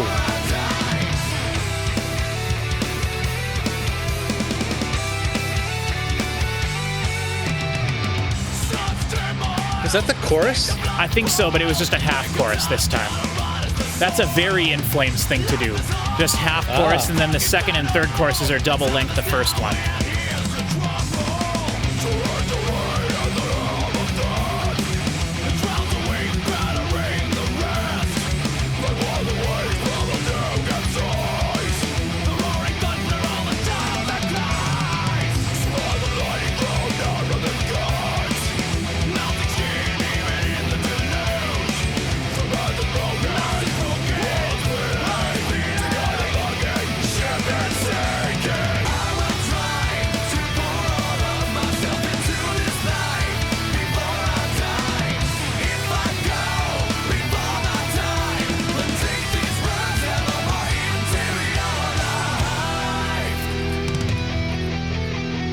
Good chorus. Better chorus. Yeah.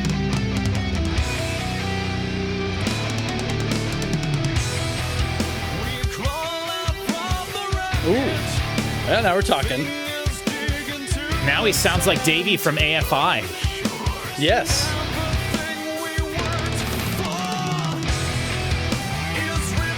Ooh. That's a cool guitar riff. Simple, but...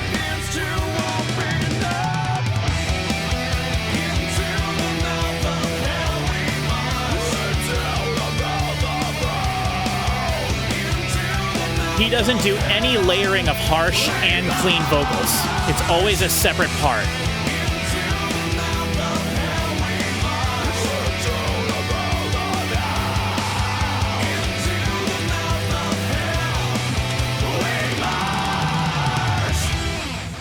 Okay, here we go.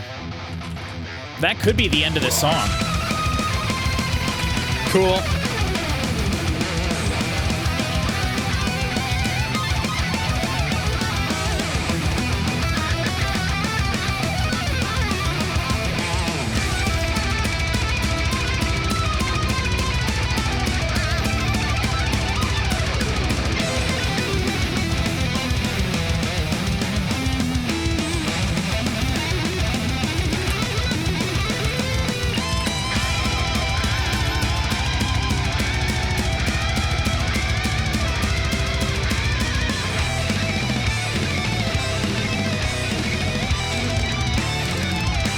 Ooh, I think that's 3-part harmony there.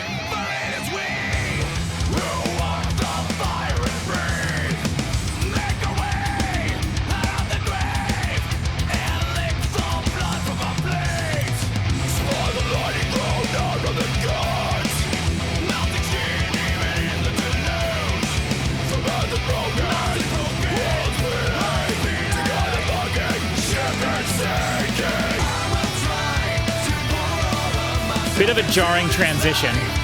Yeah.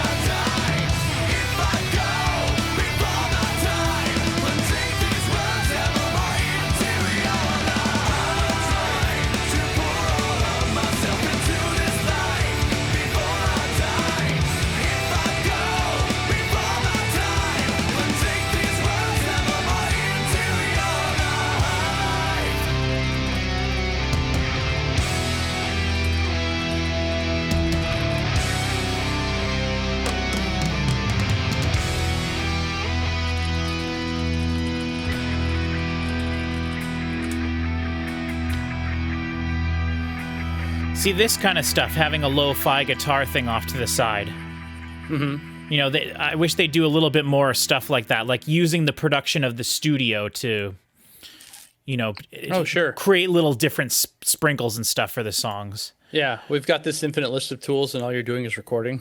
Yeah, which, I mean, some bands are like that. I mean, that's how Metallica was. You know, that's why... For sure. Yeah, that's why one of the reasons I never got into them in the first place. But mistake. I liked that one. I don't think I liked it as much as the one before this one, but I liked it. I think I liked it more. I think it's my favorite so far. Okay. How do you feel about the soloing? Because it's cool. I mean, I've never been somebody who's specifically attracted to guitar solos, but yeah, I don't know. It's neat. I love a breakdown way more than I love a solo. Right. Yeah. Yeah. Which I don't know if I would agree with. I don't think I think that, but yeah. I like it when guitar solos are a little bit more melodic rather than just like, look at how fast I can play the guitar. Yeah. But Noodle City. I definitely, they're doing things, but generally so far, any part that of their solos that's not a shredding fast sweeping thing is when they're doing like weird bends and interesting harmonized notes together that sound a little dissonant and weird. And so they're still trying to be like impressive while they're doing that. There's not a lot of like patience in their solos at all. It's just go, go, go, go, go, go, go, which is not my style of thing. I like when you can mix the singing of the guitar with the shredding of the guitar into one solo. I like that kind of stuff a lot more. But that's not to say I don't like boring slow solos all the time either. I do think there's a place. Just the dynamics, you know. Yeah. I think definitely there's a place for shredding and sweeping and stuff, and they're obviously phenomenal guitar players. So yeah, I don't know. And there's not a ton of wah, which I'm actually really happy about, because that's one of the things I've come to realize I do not like about Kirk's soloing at all. That's the wah at all. Mm-hmm. So, yeah, he loves a wah. Yeah, he. Wah, middle name, Kirk Wah Hammett. Kirk Wah Hammett, yes.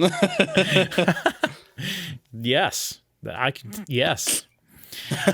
Okay, let's move on. This is Throes of Perdition in 3, 2, 1. Ooh. Oh. Ba-da-da. Oh, that's cool.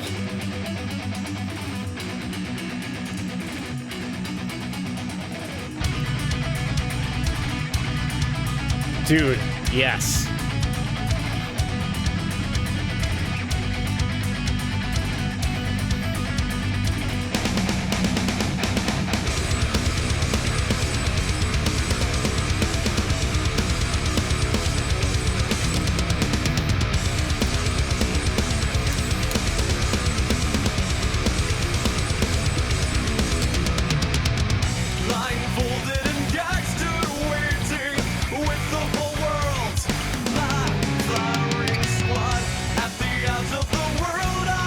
That's cool.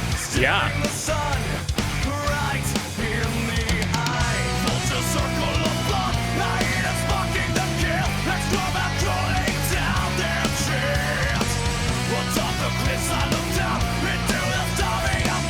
I can't really understand what he's saying when he's doing his harsh vocals either.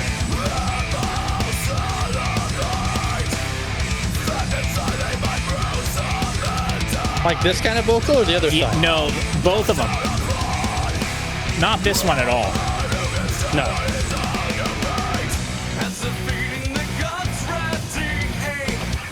I barely understand him in this voice either, so. Yeah, it isn't super easy to understand it. But that's always been a weakness of mine. I feel like I'm pretty good at that, but...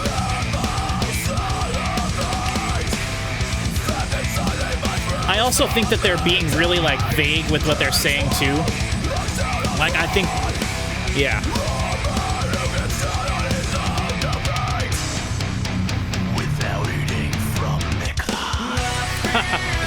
I thought that was you. Right? Because that sounds like some stupid crap I would do. Yeah. And it was very loud, too.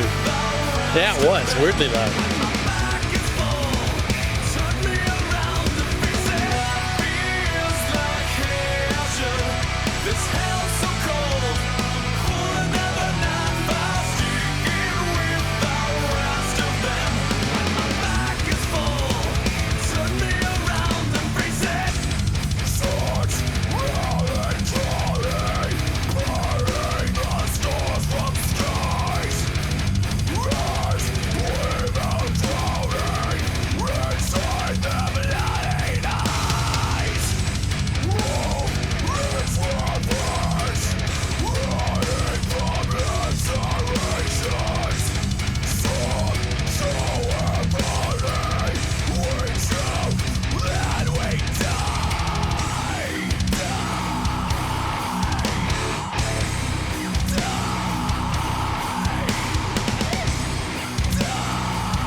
Ooh, very in flames.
That high, the really high in that cymbal sounds artifacty.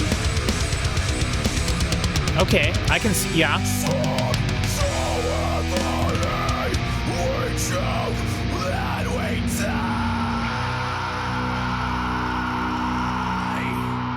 This also, oh, that was cool. Yeah. Reminds me of Unearth sometimes. Well, yeah, and I was thinking All Shall Perish, I think, or Darkest Hour, which is all the same kind of thing. We'll pause it. Yeah, I don't know. I felt like that one was a little bit. That one wasn't my favorite. Yeah, I think it did I'm some getting interesting things, but yeah, I think I'm getting used to what's going on here. And now I'm looking for something special in the song, which I think the way that song started was fantastic. yeah. And that was the first time in one of their songs that we've gotten like I was going to say a breakdown, not like a metal breakdown, but like all the music went away and it was just a simple guitar in the middle with him singing, very clean, very dry vocals. And so, yeah, I don't know. I think the weakest part of what I'm hearing is his vocals. Like the whole song, like his clean vocals, I think could be, I don't want to necessarily say they could be better. I just not my favorite clean vocals I've heard in a metal band, not my favorite intense vocals. I actually think that when he sounds the best is when he is kind of doing that James Hetfield thing. I agree. And it has nothing to do with Metallica. I just think that that's when he sounds the best. Yeah, I think he's the most comfortable there for sure. And then, the really harsh, like throat shredder stuff sounds, I just don't like the way he sounds doing it. And it's not something that I'm always averse to. There's plenty of bands where the lead singer gets into that mode and it just makes it better. But he sounds like they would just do so well to have somebody come in who only does that. And then he can avoid, then he doesn't have to do that anymore. Yeah. But I agree. The Hetfield stuff is so Hetfield. It's so the most perfect match in the world that, like, I don't know. It seems to be where he's most comfortable. Yeah. Which those two thoughts are not necessarily related, but I just am still 4 songs in, blown away that's how he sounds. You really need to listen to some of this one. Yeah. Sounds like we'll have to see. Maybe we should react to that one if people really want it. But one last thing I want to say before we go into it, and we're going to listen to the next 3 songs without stopping then, because this video cannot be 1 billion hours long. I agree. But we always do this. We talk a lot between the first few songs, get all of our thoughts out, and then we just listen to the album from then on and enjoy it. So, yeah. But I want to say, one of the things that I really like that how do I want to word that? One of the things that I feel they could do that would make me like this a lot more, but they haven't done at all, and I mentioned it in, I think, the last song, they do not layer him doing a harsher vocal over the top of any others. He only does one style of vocal at a time. And all the bands that I like, they are not afraid to have layers of vocals where there's like a harsh vocal sitting behind all of the like melodic like singing vocals, and it just thickens the vocal mix up and it makes it sound less like it could be performed exactly that way live, of course. So that's why bands don't do that. But I do wish there was a bit more of the variety in his vocals at any given moment. But that's not what they're doing. They are doing, this part is only clean vocals. This part is only Hetfield style vocals. This part is only the harsh vocals. And I think that he could mix those up a lot, and I would be really curious to see if they did that moving forward more. Because I don't know why I think this, but for some reason I'm thinking in more modern times. And again, I don't think I've heard anything from their last 3 albums at all, even in passing. But for some reason, I associate this band with like really good production for some reason. Huh. So I would lucky them. Yeah, so I would think that maybe they did get into doing a little bit more stuff like that. And I also know that they got a lot more progressive, I think, as they went on. I was reading that from their wiki page. So they have progressive elements during some of this stuff, but so far none of this have really felt prog metal to me. Yeah, I agree with that. Some of the songs are longer and there's long solo sections, and it's pretty technical. But other than that, there's not a lot of super prog metal feeling parts that we've heard so far. Mm-hmm. And I also want to mention, just before I forget about it, they did the Metallica thing where they start the album off with acoustic guitar. You know, we didn't even mention that at the time, but they started it off with acoustic guitar, clearly like a callback to Master of Puppets and Ride the Lightning. So, okay, now we're going to listen to the next 3 songs, unless something blows us out of the water or something. Also, it does look like that was a single, because that one has 14 million plays. Whereas, so that one has more plays than a lot of the other ones. Yeah. So, interesting. Okay, now we're going to listen to Insurrection in 3, 2, 1. Do you want to stop after 8, or? We'll stop after 8. Okay. We can talk about it as we go. Guitars sound louder here. Highs are higher. Yes. It's less compressed.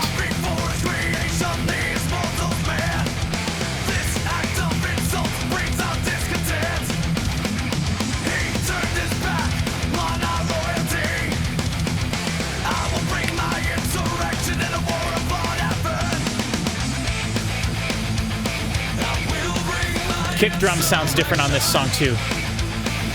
I'll bet this was tracked at a different studio, maybe.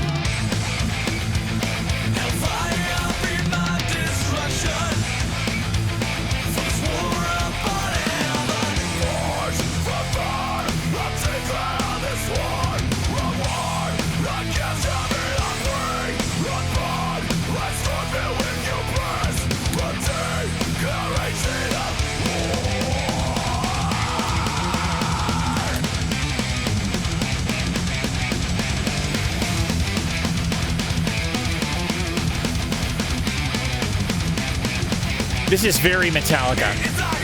Yeah. But there's not a lot of Metallica songs like this, so I don't know why I associate it with Metallica. That's funny. This is like Dyer's Eve again. Yeah. There's more, and Justice for All is the style that he's got going here big time. Sure, and that's probably the Metallica album I know the least. I just cannot force myself to listen to it. That's a shame, because it's the best one. The number one.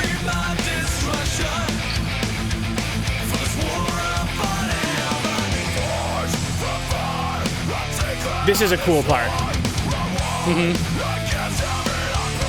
I don't like that change there, though. Oh, okay. I always love when you point that out. Because I think it's probably the same change they're not doing every time you hear it in every song. But I know what you mean. They're not doing? No, I just mean like every time you point it out, it's probably the same musical thing that they're not doing that you wish they would do or something. You know what I mean? Like it's the same thing. Yeah, I bet that's true. This just sounds way less compressed to me. The guitars. There's so much life to this for some reason. Yeah, it's more weighty. The guitar is for sure way less compressed.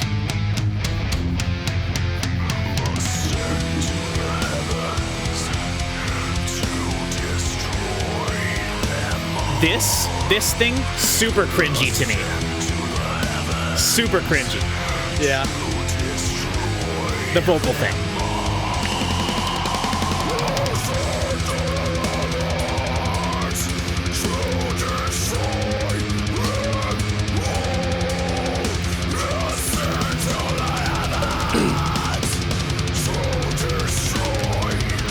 Solo section.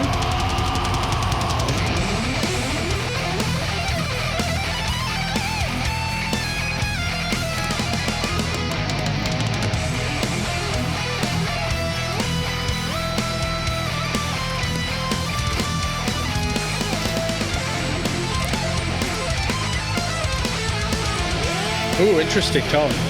Yeah.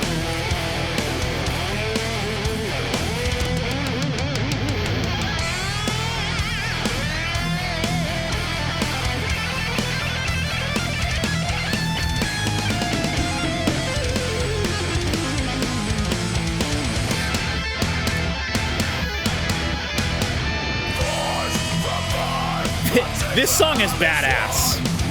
Yeah.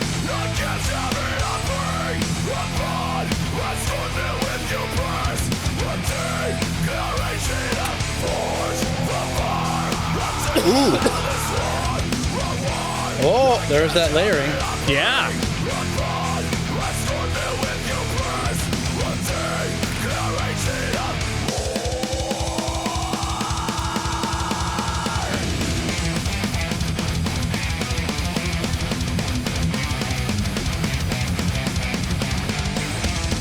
We'll let it go.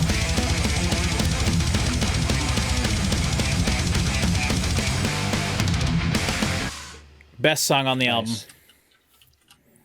I think I agree. For a couple reasons. Now let's go back to the overcompressed, not necessarily overcompressed, but the more compressed. I thought the kick was less loud on that one too. Or less. I like the way this riff ends. We're just holds and just yeah.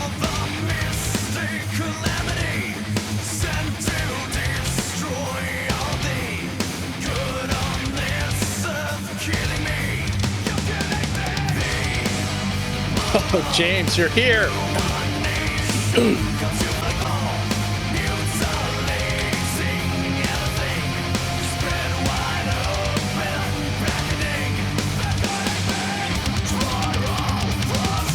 crazy. I'll never get over it. Man, those tom drums. Sound great. I guess. There's not a lot of body to them. It's just attack. Okay. I can dig that.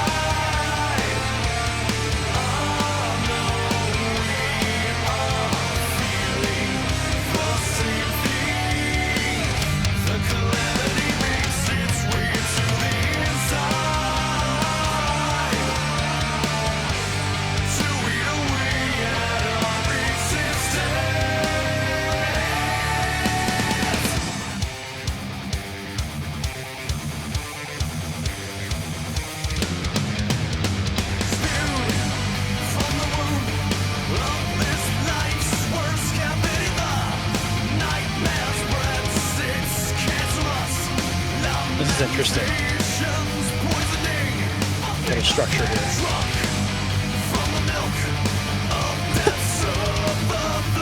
Are you laughing at the like the? I'm laughing at how much it's like Hetfield. Like, Okay. it's just disgusting. It's absurd. Okay.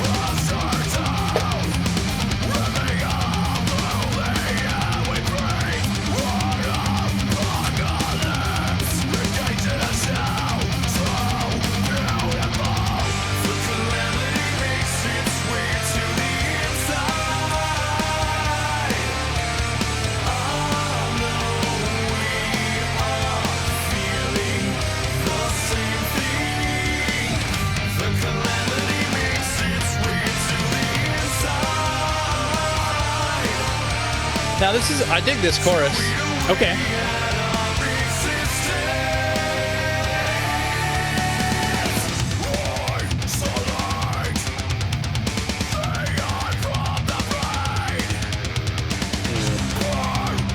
Man, there is just something about United States metal that is so different from all the stuff that I listen to. Yeah.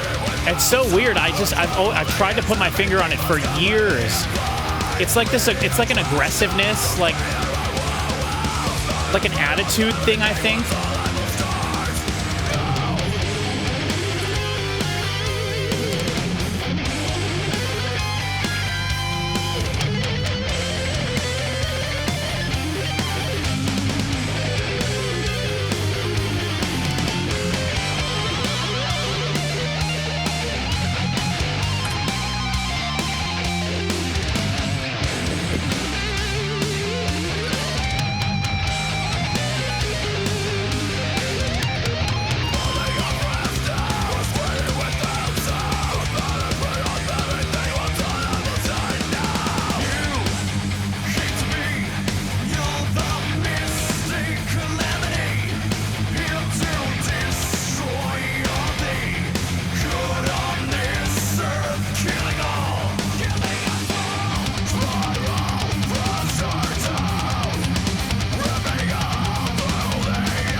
I like the lead guitars behind the chorus here.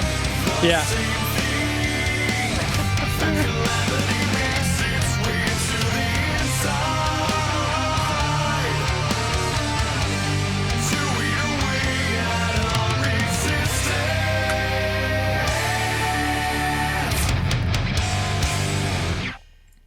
All right, we'll keep going. He who spawned the Furies. This is the shortest, one of the shortest. Have anything to do with the titles? I think so. I think the lyrics, from what I've been listening to, it sounds kind of cool.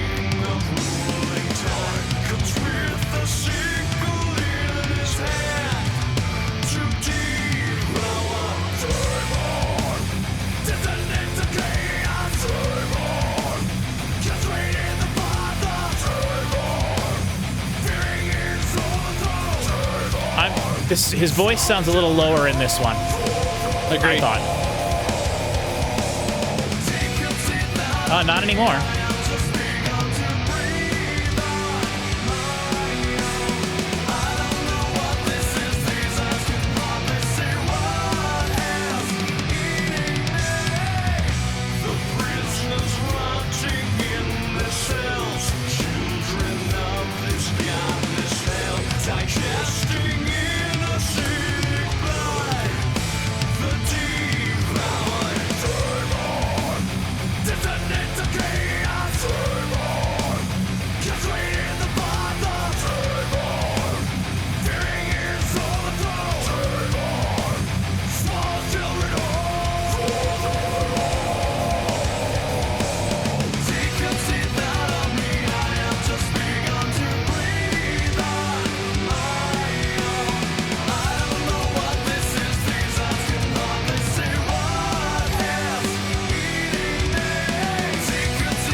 Ooh.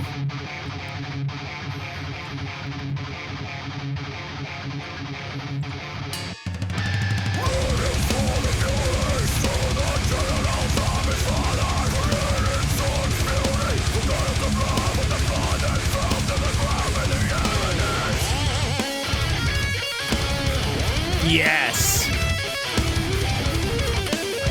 Soil worky. Cool. Vocals and solo at the same time. Oh. Awesome Wow. solo.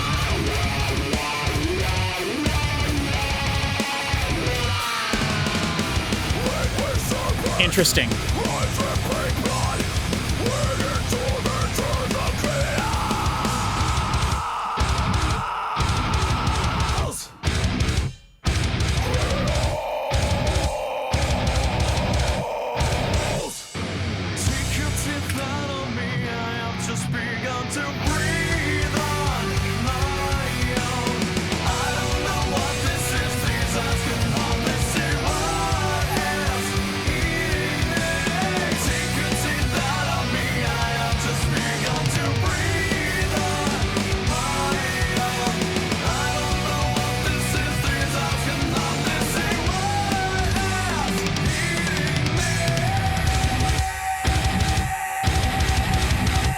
Why is this quadruple the volume of everything?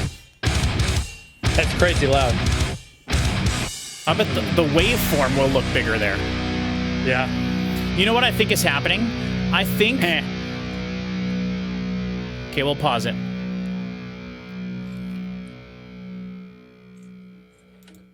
I think that the mix itself during mastering, there's some element that happens sometimes that is causing it to feel a little bit smushed, overcompressed. And then at times, like basically the entire song of Insurrection, unless that one was recorded differently, like we said, but the sounds all sounded the same, so I'm guessing that one was just, for some reason, there was something different about that one. But in the final part of that song sounded louder. And unless they intentionally did it that way, which I doubt, there's got to be something that is kind of causing the rest of the mix of the song to feel smushed during a lot of it. And I don't know if it's the guitars, because a lot of the time they're playing like faster open string stuff, and then when they play like chunky type low stuff, it just feels bigger. I don't know, but it's definitely a compression thing. And I would say, I would guess that it's a mastering thing too, rather than a mixing thing. I don't know if I would have noticed it was louder until you said it, but 1,000%, it was big. Well, and that one in particular, I really noticed it felt more smushed to me throughout the song. So then at the end, I was very surprised when all of a sudden it sounded a bit like the Insurrection, which to me is the best sounding quality one we've heard so far on the album, especially in terms of the compression stuff. I wonder why that is. That's not even a single. Yeah, I don't know. Insurrection's not even a single. That's Which really is crazy because you would think Metallica fans would love that one. And there were very little. That was the song. That was I think the fastest, heaviest song on the album, and there were the least sung vocals on that one. Oh, I didn't think it was the shortest. Nope, that song's the shortest. The one we just listened to is the shortest, but it was a little shorter. So interesting. All right, everybody. Now we are moving on to Of Prometheus and the Crucifix. You ready, Chris? I am. In 3, 2, 1.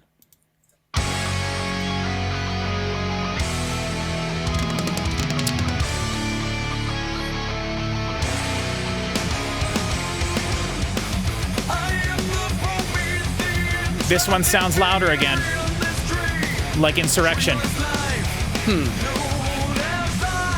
Does he sound like the Volbeat singer now? A little bit, sure.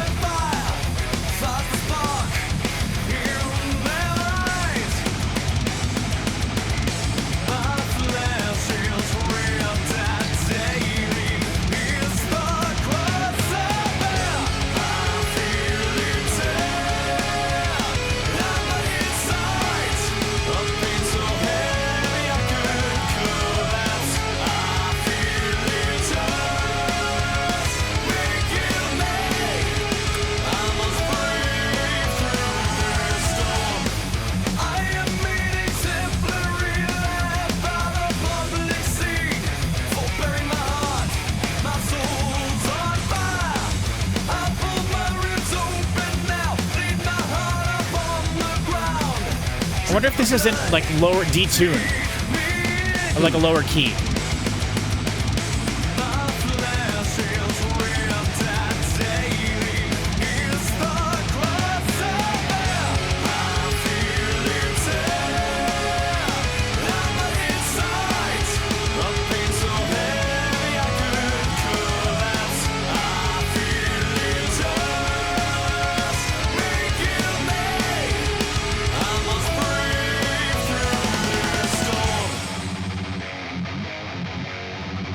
Yeah. Oh.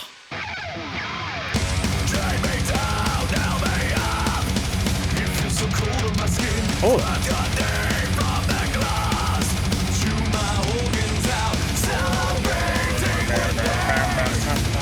Doubling the vocals.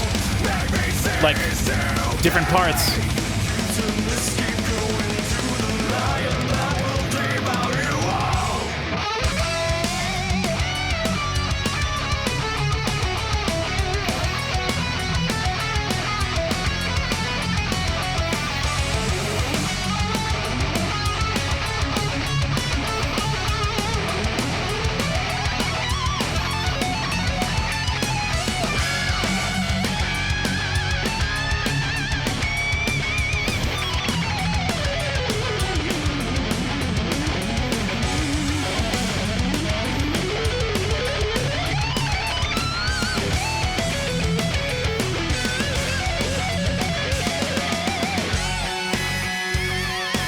Hey, a different sounding thing. Seriously, I was going to say that I'm getting a little bit bored with it, the whole album as a whole. And this is nice. I like this song a lot so far. Hasn't had a ton of vocals yet. That's probably why I like it so much. I just think it sounds better, higher quality. The snare sounds really good.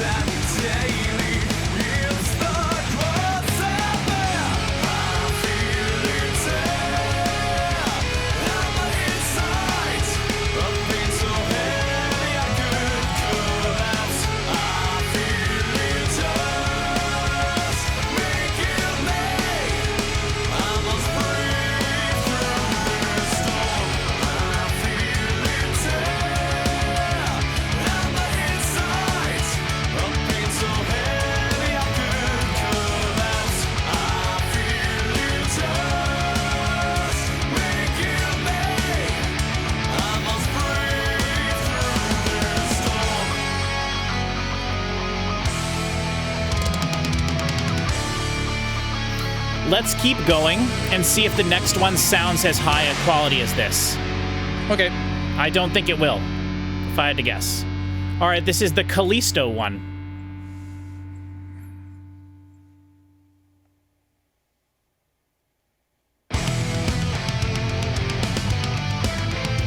Huh. What a funny riff.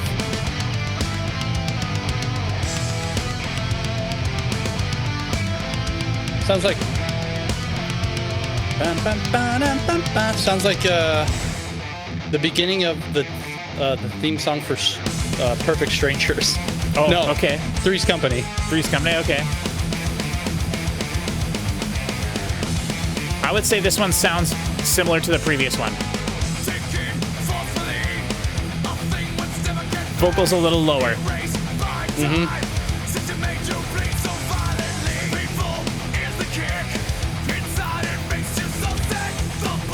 I'm not going to say it, but you know what I'm going to say. You know what I want to say. What? I can't believe how much he sounds like Sounds that. like James Hetfield, yeah. Okay. Everybody hates me. No, I think that's part of their identity. Yeah. If they made a drinking game out of me mentioning that, everybody listening would be dead. This just is cringy to me.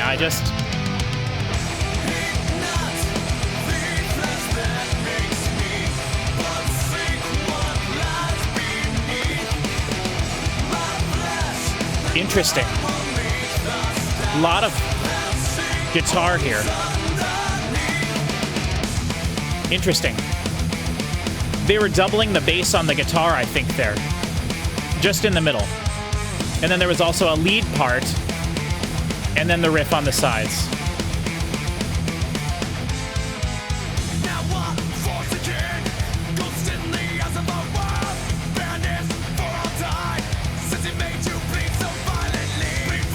I mean, he definitely has the same rhythms as James too. Like that's what I'm. It's like it's not yeah. even the tone. It's that in conjunction with the lyrical rhythms. Yeah, like, it is. It's impressive. Yeah, like if I'm not thinking about it, I don't notice it. But then when I think about it, it's like, oh yeah. I'd be really curious what Chris thinks about this. Yeah. I'm sure he doesn't think that they're metal. Which is silly, but... He says we should roll.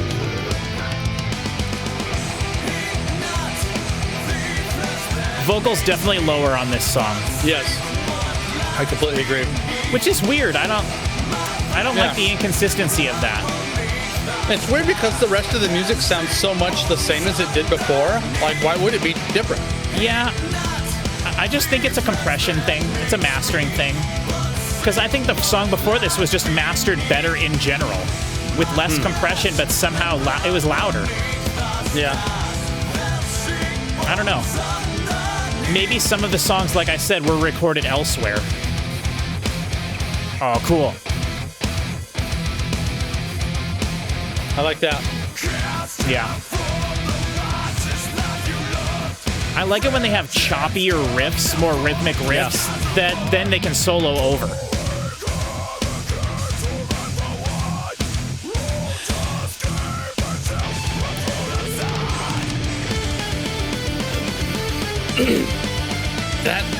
that harsh vocal just didn't have. Yeah. It's not his strength. I'll bet he's a way better vocalist now. You know, this is their fourth album, but I'll bet he, you know. Yeah. Now all of a sudden it's quadruple the volume. It's a compression thing. It's the cymbals and the drums, I think, compressing everything else. I don't know.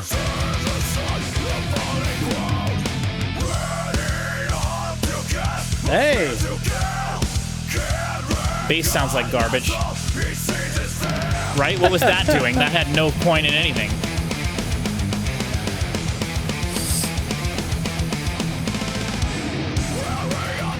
Ooh. Ride. Love a ride. Yes.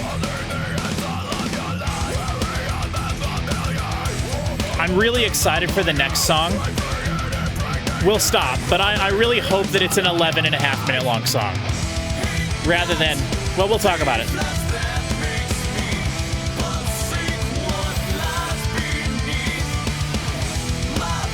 I feel like as the album's gone on, his vocal harmonies have gotten tighter. You know, they've gotten a little better.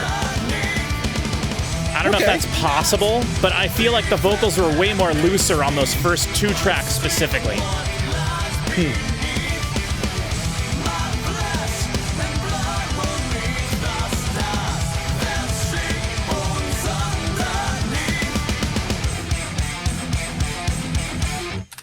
Okay, pause it. Okay, so now we're going into the final track on the album, the final track. The 3 after this one are the bonus songs on the deluxe edition. Aha. So this is the final song. So again, I'm going to bring up what I want to talk about in every video here on the channel this year. It's my New Year's resolution. Final song vibes. I want final song vibes. Yes, I want it to sound like the ending credits. I want it to, yes, I do. I want it to sound like the end of the album. I want there to be a long acoustic part in the middle. I want it to start with piano, and I want it to have an orchestra. Now, it ain't going to have all that stuff, but I want it to be a little different, and I would love it if it was straight up a 12-minute long song.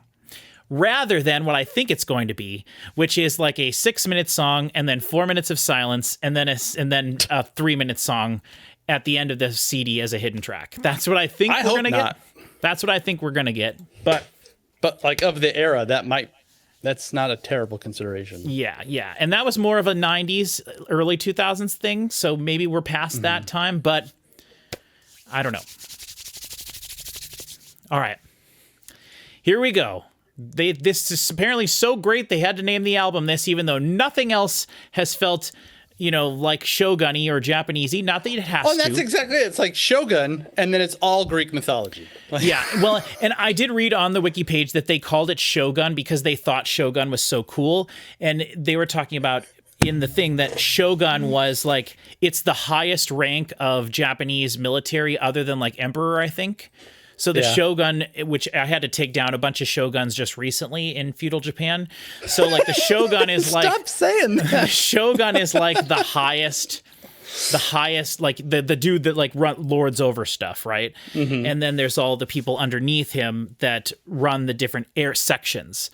And like the head of the state, basically. And then the head of the country would be above them. So... At least as far as I understand. And again, I did spend 120 hours in feudal Japan, so I definitely know. So you'd know. I would. Way better than, how many hours have modern Japanese people spent in feudal Japan? None. So, unless they played the same game I did, but they're in modern Japan. Or they, 3-hour drive up to one of the temples or whatever. That's true.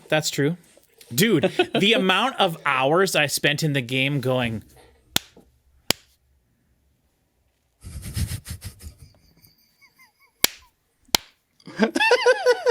is a lot.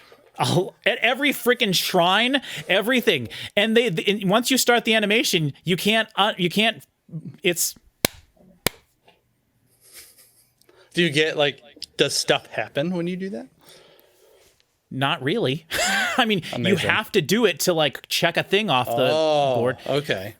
Okay. So here we go. Shogun in 3, 2, 1.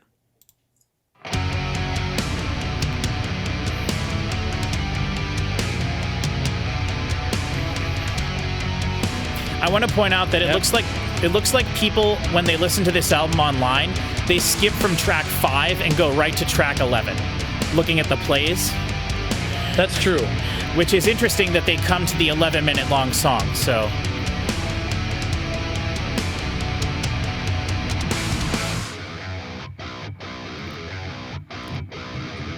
I love that riff. That's a Saint Anger riff. That is a Soilwork riff. Ah.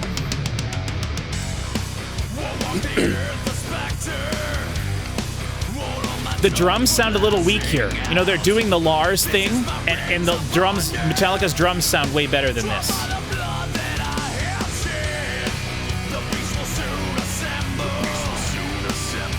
Kick sounds really weenie on this song. Very soft.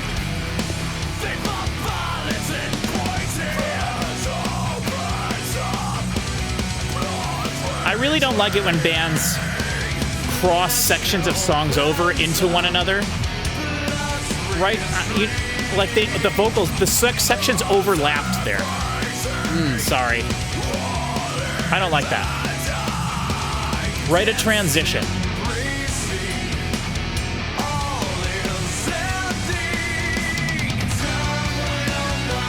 Boom. Yes.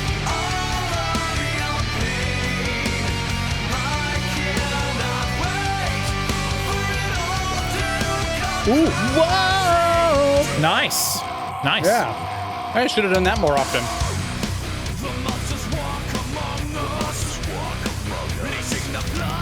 That talking bit, man. Walk among us. It's cringe. Man, at times it just sounds so thin and small. The whole mix. Yeah. It's a bummer. Right now it was a weird sound. Yeah.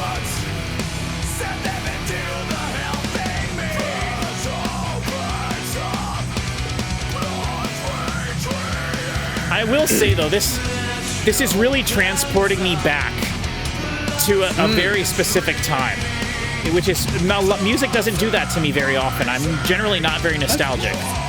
That's fun, yeah. Yeah, so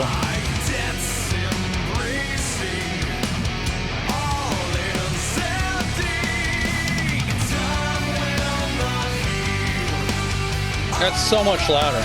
yeah, it's the addition of those soaring lead guitar things. There's no way this song is 11 and a half minutes or 12 minutes long. Yeah, it's probably going to wander around. I mean, it could be. I wish it would be, but I think it's going to end and then there'll be like a secret thing afterwards.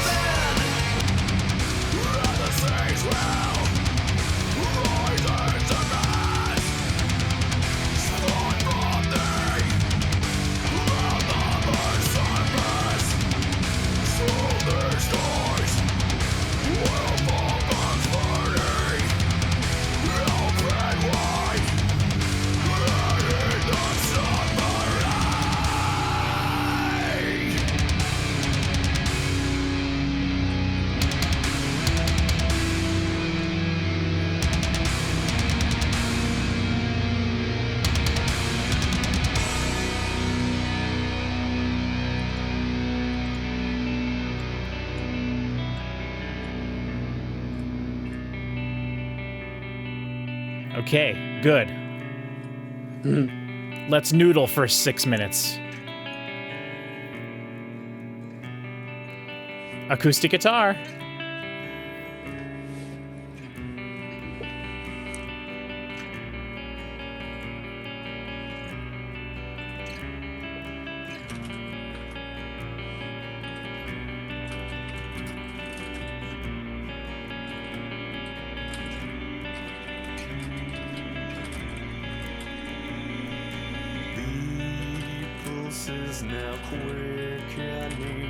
Interesting. Dude, sing like this more. Yeah, this is exactly what you want. Oh. This is prog metal.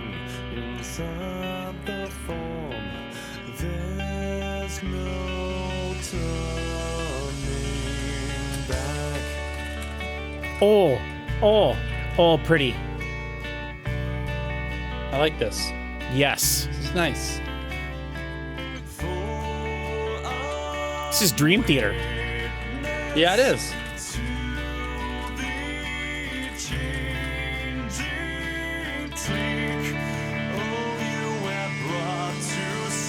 Now, here's the big question. Are they going to murder us when it comes back Yes. in? I hope so.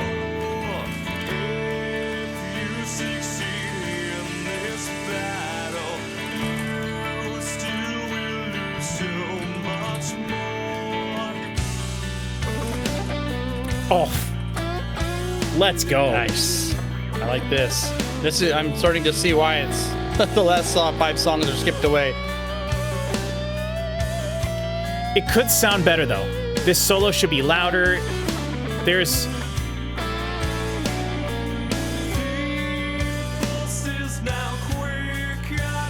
He doesn't need to... He's doubling his voice. I hate that. I hate that sound. It's unnecessary. It's almost like almost flangey. It is, exactly, and that's why I hate it. And I understand it. I get it. It is a very common thing, but I don't like it. Yeah. I don't do it in my music, and I suck as a singer. But I don't do it. You got to try to be confident enough when whatever your vocal sounds like to not do it. And I'm not saying it's necessarily a confidence thing. Yeah. This is so nice.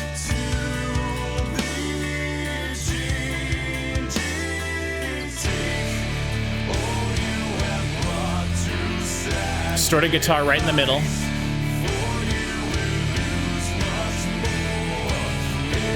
His harmony vocals sound like Hetfield. On the side. Oh, yeah.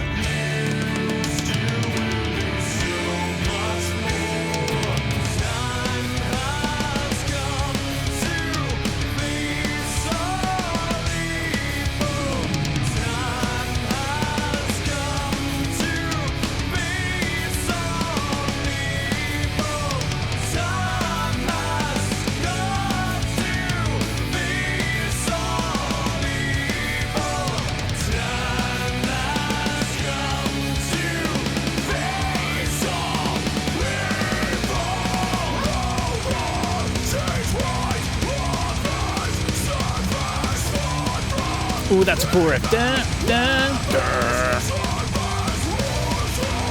Ooh, that's cool. Boom. Yeah. Boom. Yeah.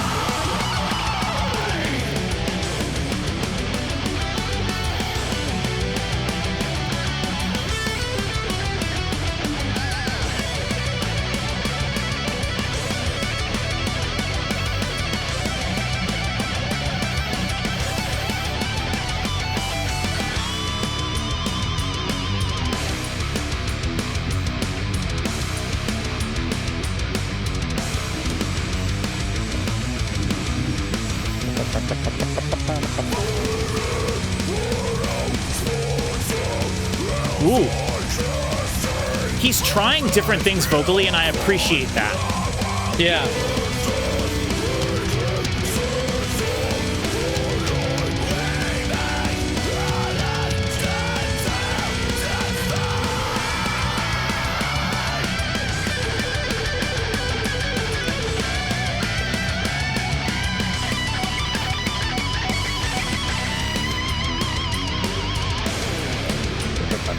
That's a Soilwork riff.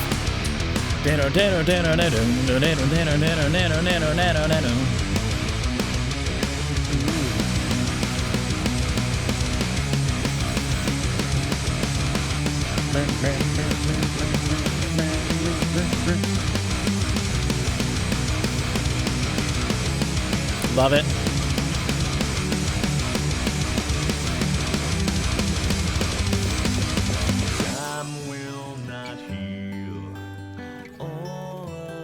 Featuring James Hetfield on vocals, it sounds like. Yeah. But only now, not the rest of them. No, I didn't get it before.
This is gonna fade out 1,000,000%, ain't it?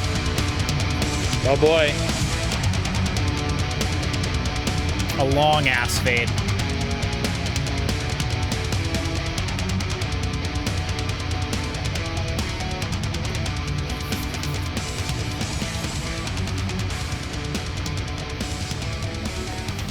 And I'll put a half a one in there because of that first track. Huh? Now they're just wasting our time at this point. Yeah. But again, they want their album to feel like it's going off into the distance, into the stars. All right, we'll pause it before we listen to the last three. I'm just going to pause it now because what am I going to miss in the last 10 seconds? Nothing. Okay. That was great. Yeah, you think? It was one of those ones where it's like, wow, 12 minutes already? Like, okay. It zipped right by. Yes, I would agree with that. I do think it didn't feel as long.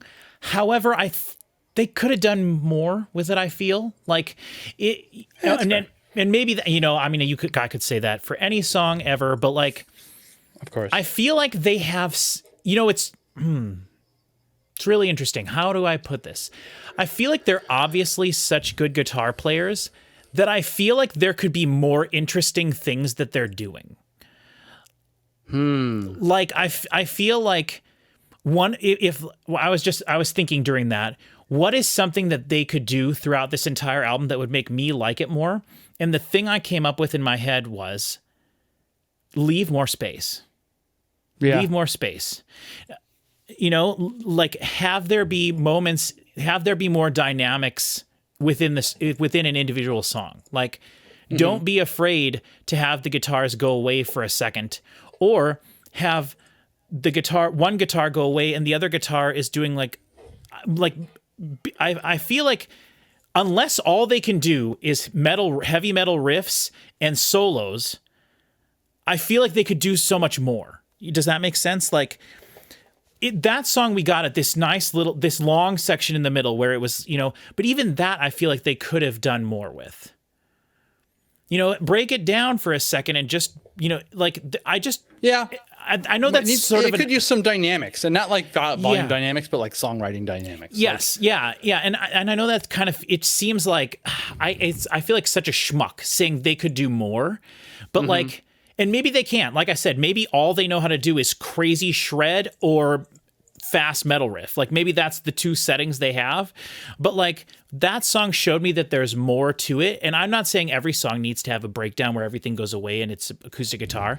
But like I feel like they're technical to a level when they're doing solos that I feel like riff wise they could.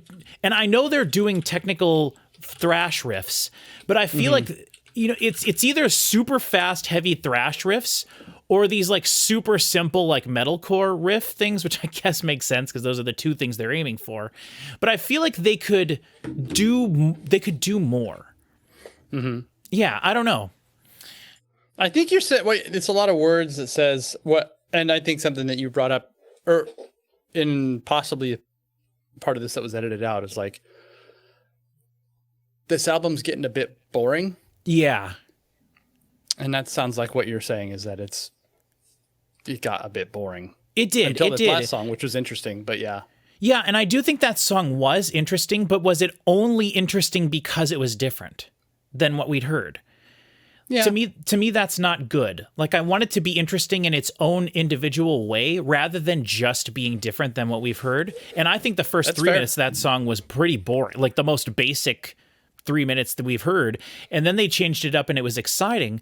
But even still, like, I hate, again, it feels like such a schmuck thing to say, like, they could do more. I don't know, more. But yeah, it's like, I have not, this album hasn't really grabbed me in any way. Like, I'm, sort of listening to it analytically, and it's tough to get through this much music that way. I don't hate it. It's not like it does nothing for me. It's not without merit, but it just doesn't want to do the things I need it to do to be something that I really like.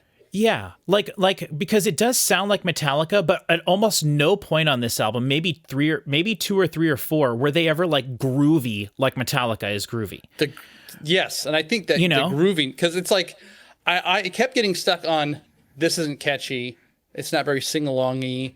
What is the thing I'm looking for to describe this? And I think groovy is a huge part of it. There's just there wasn't a groove going on. Yeah, but it's so funny too, because when I think about Metallica, like I do not think of like catchy sing-alongy groovy stuff existing before Black Album. Like Black Album is just that, and then Load and Reload of course is that. And then since then they have added that in. Like I think 72 Seasons is such a good amalgamation of all of Metallica's whole career, minus the super fast heavy stuff. But like these guys are probably going for Master of Puppets and Ride the Lightning era Metallica.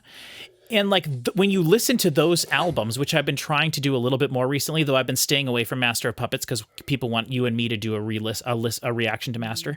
So I haven't been listening to that one as much. But when you listen to Metallica, we joked about it at the time, Chris and I did, and then you brought it. You're the one that brought it up, or maybe Chris did. It kept sounding like Metallica starts their verses in the middle of a verse, you know? Yeah. And then their choruses aren't super catchy. Some of them are, right? When I think about Metallica. I've heard, the anti-chorus is a big part of it. Yes, exactly. Yes, 1,000,000,000%, the anti-chorus. And another thing too is like, and I feel like these guys are going for that style of Metallica. That's all I'm saying. Metallica, and that's an unfortunate thing to try to do, is to mimic those, Ride and Puppets and stuff, because especially without having any dynamics, like those songs on those albums are always changing, and they're changing dramatically. Yes, and that happened a couple of times on this album. Yeah, the first couple songs were, yeah. And I think too, again, I'll bring it up again. We talked about it a lot at the beginning, but at the time, I feel like there was still more of a stigma about being sing-songy. And I have experienced firsthand working with metal bands who intentionally went out of their way to not make something catchy because that would have been seen as selling out, right? You don't want to make your music accessible on purpose because that's not the thrashy, punky mentality you have with metal. You're not going to make that music that anybody wants to listen to. Like, you basically just have to pick one. I agree. Do you want to make enjoyable music or do you want to make technical music? Not that you can't do the same thing, but you know what? I hopefully everybody knows what I'm talking about. But like,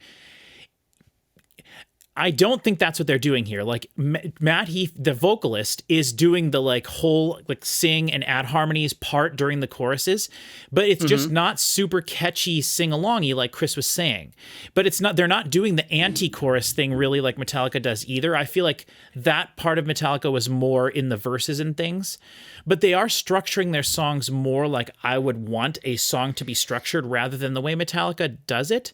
Though Metallica always did.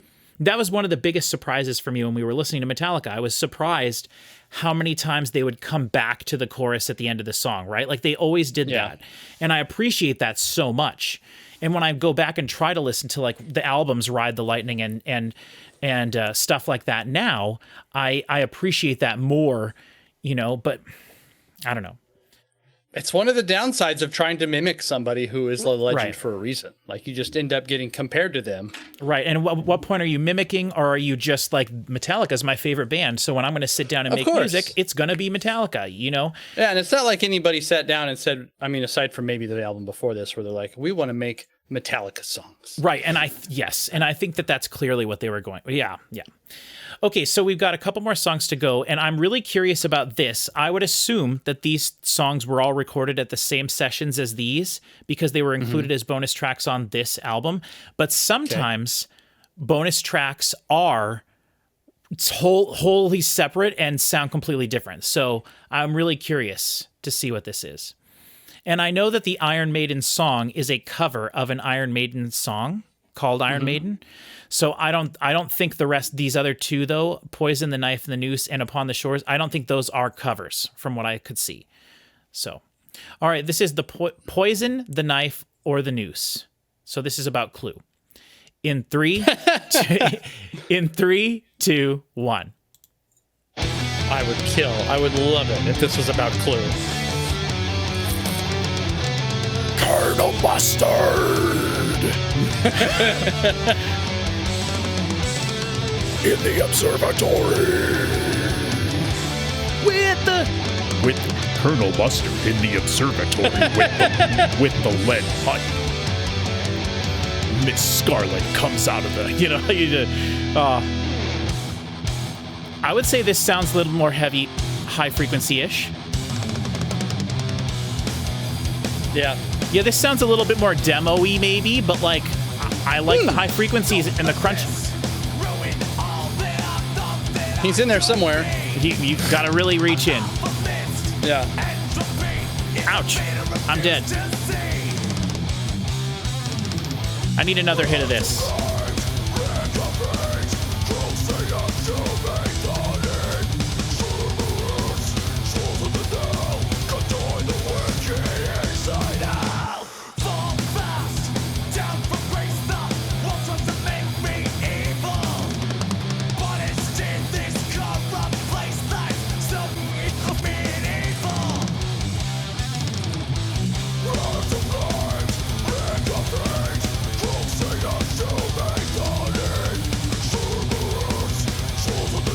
Cerberus, I think he said. So this is still more Greek stuff.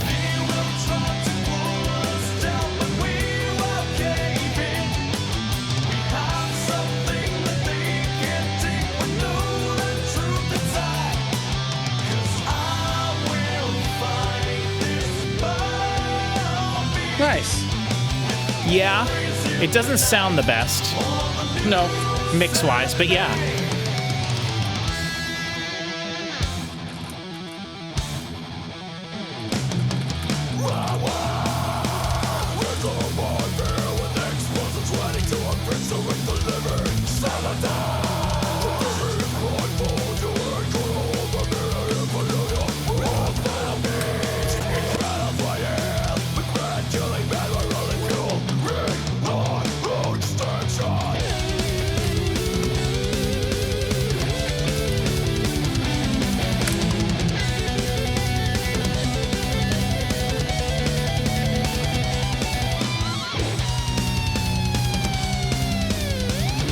Ooh, little Children of Bodom here.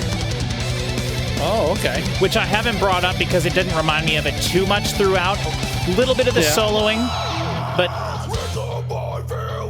Children of Bodom is not about sweeping, though. Sometimes he did that stuff, but not... Because Children of Bodom is all about the solos, but... Can we just go through these three without stopping? Oh, should we? Oh, yeah, we can do that. Cool. I'm curious how different the Iron Maiden one will sound. Same. Yeah. Yeah, I wonder if it'll be... in a much higher key with no detuned at all, you know, because I think all these songs are detuned.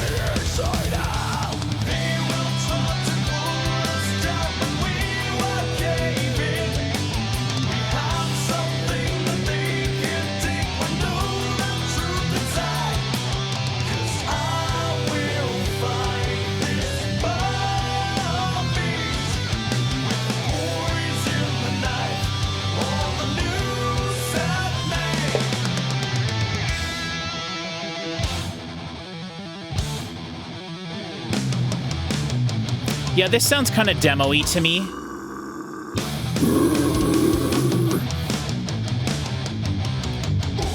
All right. I love it. I love the little laugh. I love that. Yeah. Okay, Upon the Shore.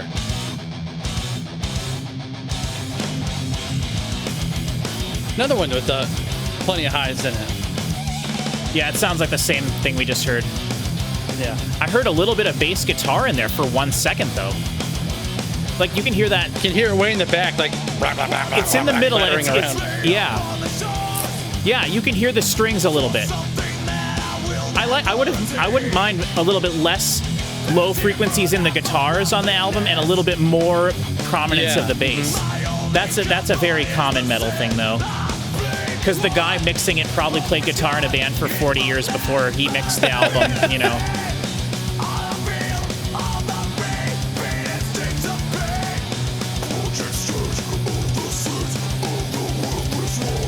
Ooh. I wonder if they recorded these after the fact. His vocals... how much after the fact could it be, though? You know. Like, No, I think you're right. Unless the deluxe edition came out, or I don't have the deluxe edition.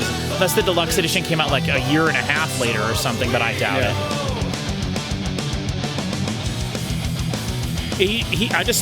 His heavy vocals sound a little heavier here.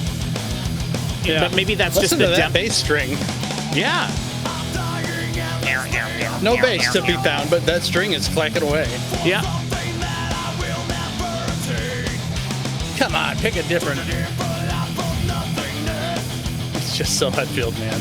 Clangy.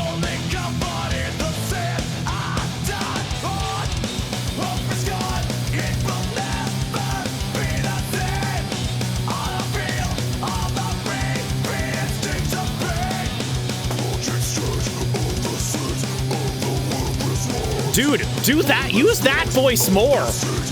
I would rather listen to that than what he's been doing the whole one. Because that's a totally different technique. Yeah. Mix them both together and layer them and make it the fattest, biggest thing ever. Why not? You lame ass. This is a good chord. Above the sun.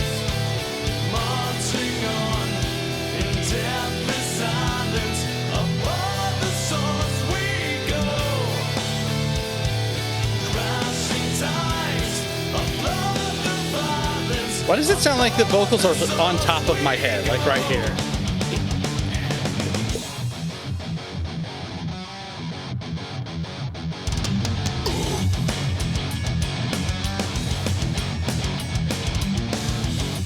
There's things I like about these last two songs more than the rest of the album. The vocals. I mean, this is death metal vocal. This is Death Clock. Yeah. Exactly. Dude, you need to listen to that. Watch that Archspire reaction me and Chris released recently. Just watch. Okay. Just listen to the music in it. Just go there and listen to like 30 seconds of it. You will not believe it. They're supposedly the fastest metal band on the planet. I saw that in the title card, yeah. Yeah, no, you need to just listen to like a second of like the music itself and the guy singing. Okay. Sounds like the kind of thing I would really not like. Oh yeah. Oh, you would despise it, but it's great.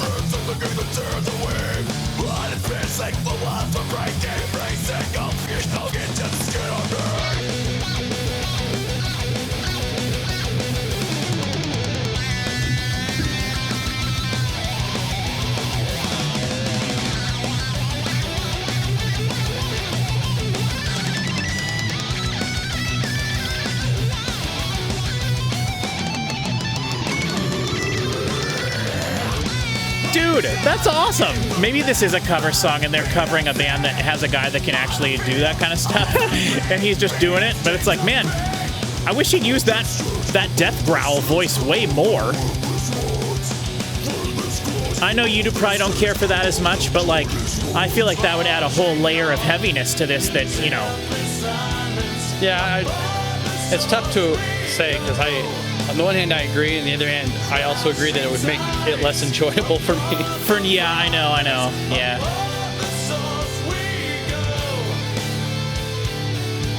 And just the tiny little bit of crispiness in the guitars make it so nice. Yeah.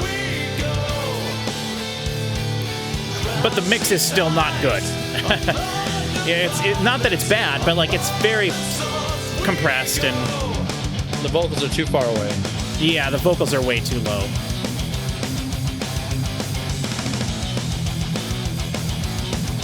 I like the riffs. Yeah. Okay. Iron Maiden. Iron Maiden me. Let's get some of that Bruce Dickinson in here. I am actually really excited to do an Iron Maiden reaction eventually. I've never heard any of their stuff. Yeah, me either, I don't think. They're probably one of the more bands I'm more excited to do than any of that other, like Slayer and Megadeth and... I just want to see your blood. I just want to see your blood.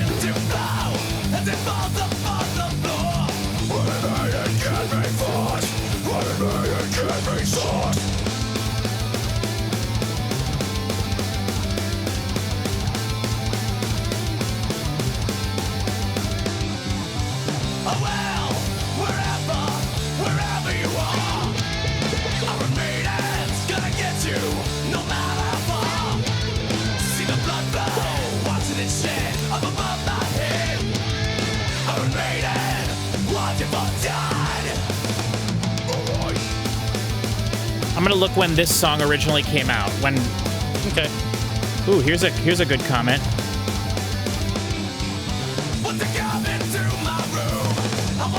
The comment just says, you can see that, well, you can't really tell. It just says, I don't think Patrick will ever enjoy music. But with the, like, Very long. yeah.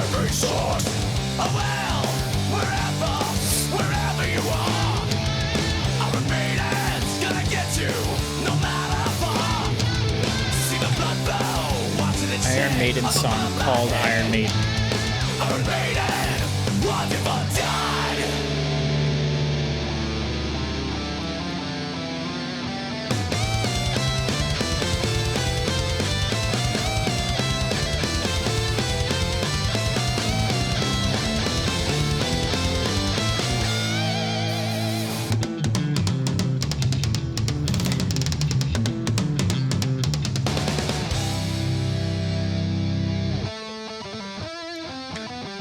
$1980, this is from. It's the final song on their debut album. Wow. I always had a sneaking suspicion I wouldn't like Iron Maiden. I have a feeling that's a good suspicion to have. Well, because from what my understanding of Iron Maiden is, it's kind of like this with the guy going over the top of it. Yeah. Which, yeah. But also with very little distortion on the guitars, probably. That's what I was just going to think about. Like, Yeah. old metal, or maybe just Iron Maiden, where it's like fast but clean. I'm still excited to listen to it. Yeah. I'm happy to be proven wrong. Yeah.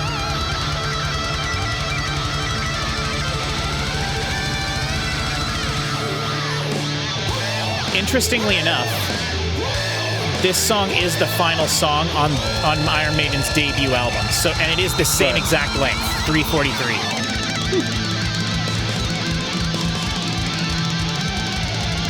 There's some crispiness in that, crunchy. Static. Yeah.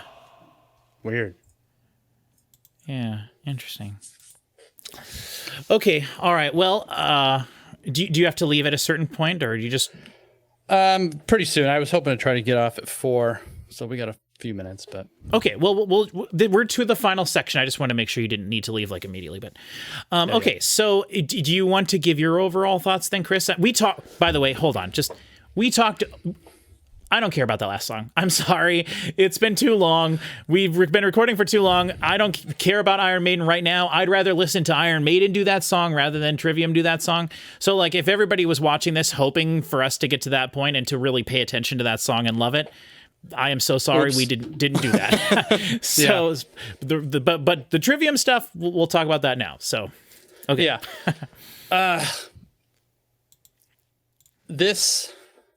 It has a lot of different ingredients from different types of bands like this that I like, Okay. but there aren't any bands like this that I love anyway.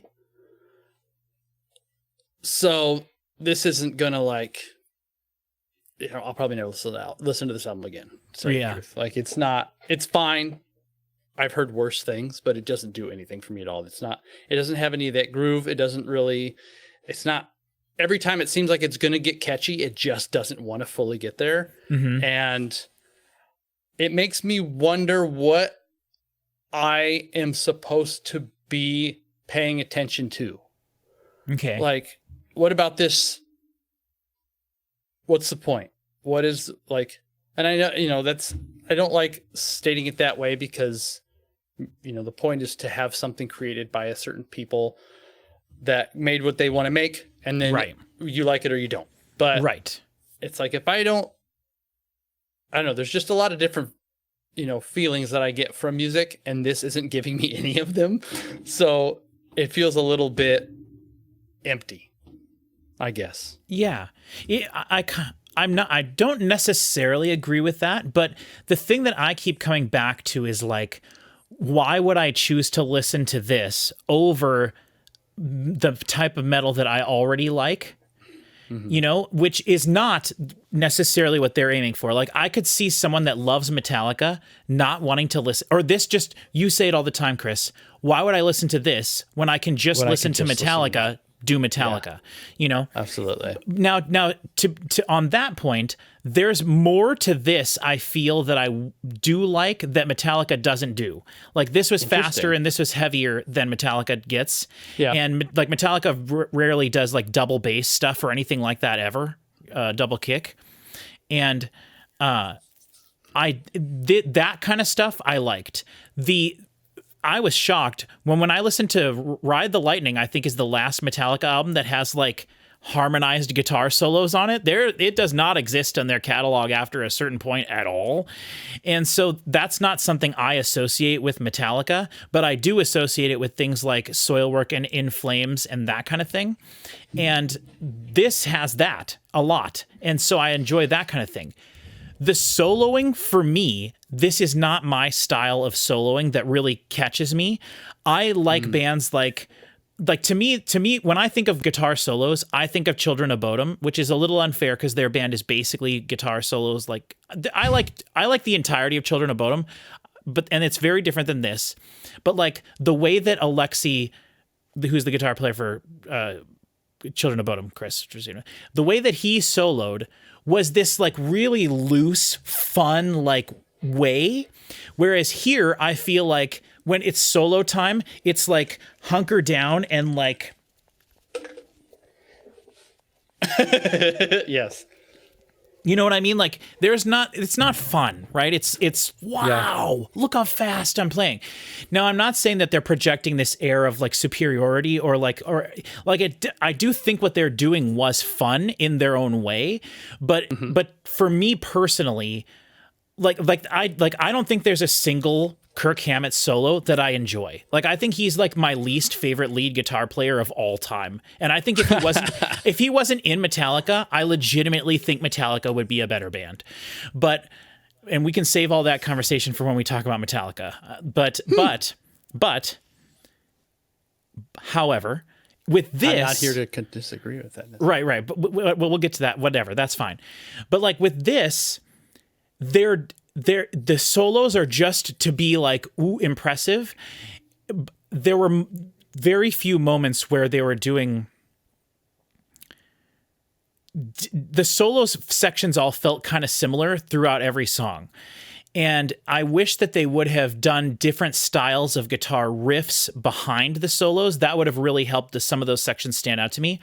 And the ones that I can't tell you, if you were like, what's your favorite guitar solo on this album? I have no clue. No idea. They all run together. But there were a few songs where all of a sudden, in the middle of the guitar solo section, the rhythm guitars behind the solo were doing something a little bit more interesting and rhythmic and different rather than just...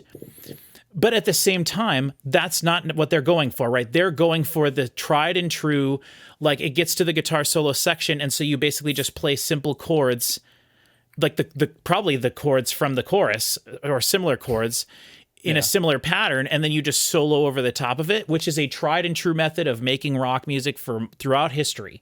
So like, I'm not faulting them for doing that, but I just feel like it could have been a little bit more interesting. Vocally, Matt Heafy is not my favorite vocalist. Like, I definitely like, and I think vocals are a very important part of metal. And if you have a bad vocalist, which Matt Heafy is not a bad vocalist, but if you have the easiest way to lose me with a band is to have bad vocals. I would say bad production is probably the first thing. Like, if I listen to your album and it sounds like garbage, I'm never going to listen to it again. But if I listen to your album and it sounds great, but you have a bad vocalist, I'm out, right? So I agree. I don't think this was bad, though. I do like what he was doing. I don't like the doubled vocal the entire time when he was singing. That was distracting to me and sounded... It did exactly what you said, that like flangey... You can tell it's just two tracks together, basically treated the exact same way with just right in the middle. So it just sounds like two people stand to the exact same person standing there singing the exact same thing twice. I think if you're going to do stuff like that, add a delay to the second one. boost different frequencies in that track, make it a faux stereo sound, like treat the background vocal like a background vocal and have a lead vocal. In this, there was not a lead singing vocal, it was a double tracked lead vocal. And then the harmony vocals were nice, and they were really done well over the top of it. But at the end of the day, like Chris, we kept coming back to what he was singing was not super catchy, but I feel like it was right on the cusp of being super catchy. It tried, I got there, almost got there several times. Yeah, and it doesn't have to be catchy for me to enjoy it, but I think that would go a long way. And I do think there were some songs that were catchy, don't get me wrong. And also the way we listened to it. Well, so often it seemed like the words, like, you know, one of the things that helps songs stay catchy and get there is having the words rhyme. And every time it seemed like it was getting catchy, the word he'd end on had nothing to do with, like, rhyming wise with the words before it. And it's like, it just kept tripping over his own feet, trying to get a rhythm going. Yeah. And to me, that's a good way to put, like, the anti-chorus Metallica thing in there. Because I do feel like James did that a lot earlier on in their career too. But like but they do legitimately have songs where you can like flash before my eyes, whatever the words are in that one. And like they have songs that have catchy parts, but that's not, I don't feel, what Metallica's overall legacy would be like, oh, vocally, super catchy parts. Part of the problem is that, like, from that perspective, I agree, but there's something that just works really well for them with the way that they stitched their vocals together. Like, it doesn't even necessarily have to be an earworm. It's just, I don't know. It's so singy. It's so... Yeah, and it's a little unfair to say that, though, too, because we've both, you specifically and me, we've heard the Metallica songs a bunch of times. And so maybe if I listened to this more and it got to certain parts, I would be able to sing with them. But I think those first two songs stand out as being probably the most different ones on the album, because they were longer and they had different sections in them. And I think of the two, I chose the first one as liking a little bit more, and you liked the second one more. And then we both liked Down from the Sky, but then I think it was Into the Mouth of Hell We March. That was my favorite one. I think that was the best. Yeah. And then Insurrection and Of Prometheus on the Crucifix, those were the two best sounding songs on the album. For some reason, those two sounded less compressed, and they sounded very similar to each other. I think Insurrection was, at the end of the day, Insurrection might be my favorite one, because that one had a super catchy riff that the vocals worked with the riff to all work together to make a catchy part. And it had they had the most heavy vocals in it, like the least singy vocals in it. And then I think for Of Prometheus and the Crucifix, it was a good mixture of heavy and singy vocals, but it was compressed the same way that Insurrection was. And I am shocked in looking at this that Insurrection is not one of the more played songs. When you pointed that out, I was very surprised, because like Metallica, and we keep going back to Metallica, and I apologize, I know this is not Metallica. Well, I mean, but like Metallica, their heavy songs are their most revered songs, right? Their fastest songs are their most revered songs, because I think that's the metal purists that are making it, like, holding it up on that pedestal. Whereas this seems to be the opposite of it. Like, the songs with the most plays are the ones. Well, no, not necessarily. Because there were some songs that were a little bit more straightforward, and those aren't the ones with the most plays, but. And then I do feel like, to me, Shogun was a little disappointing. I wish that they had. I would hope in the comments of this, if everyone's like, "Oh, you would like their stuff after this," they get way more. Like, all the songs are more like Shogun, right? They're more proggy. There's sections within them that are really dynamic, and they go different places, and it comes back and is really interesting like that. That would make me super excited to listen to more from this band. I would also be curious to go back and listen to this album, because people revere this album super, super highly. And this was before they broke it big. This was the album that did break them big. And so I think that this album is their, like, we talked before about the creativity and inexperience.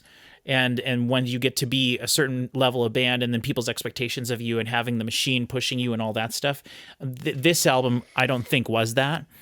And that is, a lot of people do think of that as their favorite Trivium album, I think. I think this one is considered maybe their best album by some people.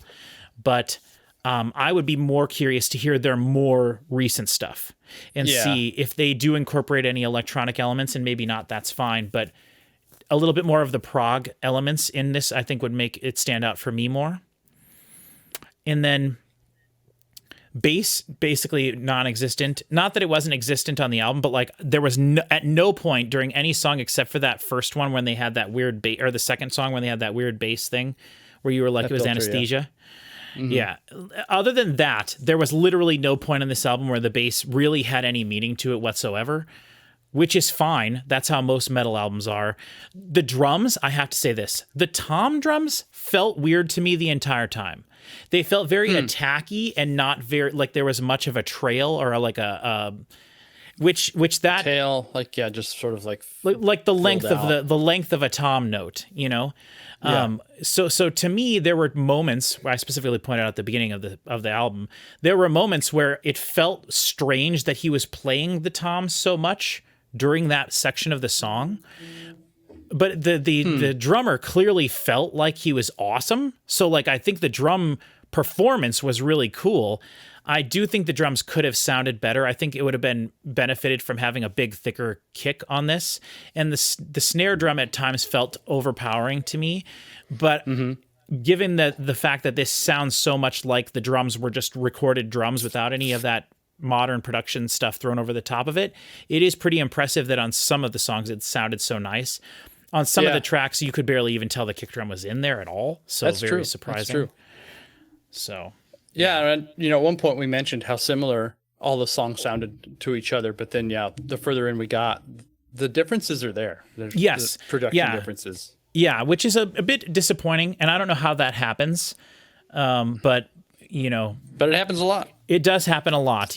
Consistency is a tough thing and I understand that too. But all these songs are coming from the same sonic place, so it's weird that they shouldn't feel that way. But yeah, overall this is my style of metal. Like, I want to say that. Like, this is distorted verses, sung choruses, fast, heavy riffs. I like more rhythm-based rhythm guitars rather than lead-based rhythm guitars, where like the guitar players are doing lead stuff throughout. But they used a lot of this sort of, I always think of it as like a black metal riff where you just are on one note and you go like on the lower notes of the guitar. Like, they did styles like that style a lot. But then they also mixed it with having the modern, like the Metallica style lead riff.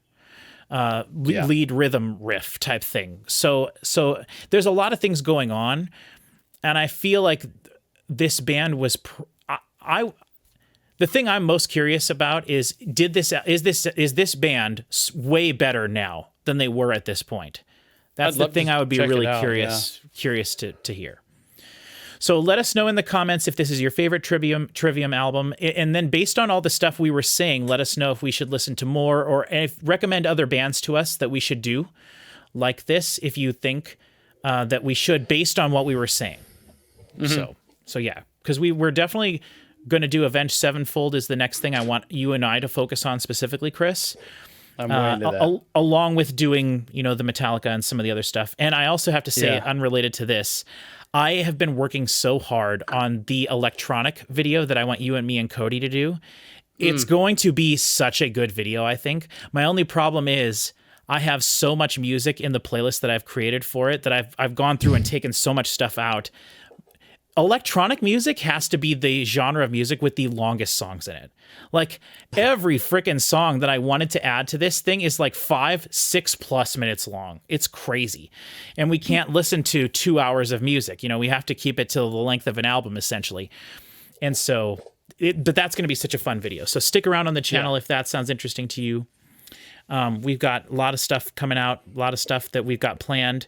And then there's some really good albums coming out over the next couple of weeks that I'm very much looking forward to. We'll probably do some reactions to that stuff. But let us know. Check out the Discord. Like I said, we have a great metal community there. We have a coffee account right now. We'll be getting a Patreon account eventually. But head over to the Discord. If you like Trivium, you will definitely fit in on our Discord. I can tell you that for sure. And yeah, we hope to see you there. So thank you all so much for joining us, and we will see you all next time. Yep. Okay, now, before we get going, I'm going to record this and maybe put it at the end if it's funny. Okay. But this is a new package of my Vicks Vapo inhalers, Oh, yes, of course. which you know how much I love these things. And since my cancer is gone and everything, unfortunately, one of the terrible side effects of everything is that all of my hair is growing back, which means not just hair on my head, but hair everywhere else, like on my arms and everything. Oh, and sure. And also, what I've found to be one of the worst places to have hair, which is all up inside of your nose, which I absolutely despise. I hate it. And we have people who pretty continuously get pissed at me for having a nose whistle. I use a nose hair trimmer for this very reason. I can't stand that stuff. Yes, and I'm going to look into that. I tried using nose hair trimmers when I was younger, and I really hurt myself once. Not like terribly or anything, but it was really stupid. Okay. All right. Now, the reason we're filming this is because this is going to be the first time you use one of these suckers. It is the most powerful it will ever be. So this is going to go right into my nose, through my nasal passages, and up into my brain. You know, Very good. If you ever watch podcasts where people do smelling salts, this is going to be the Patrick equivalent of that, right? Some kind of a really way toned down version of that. Okay.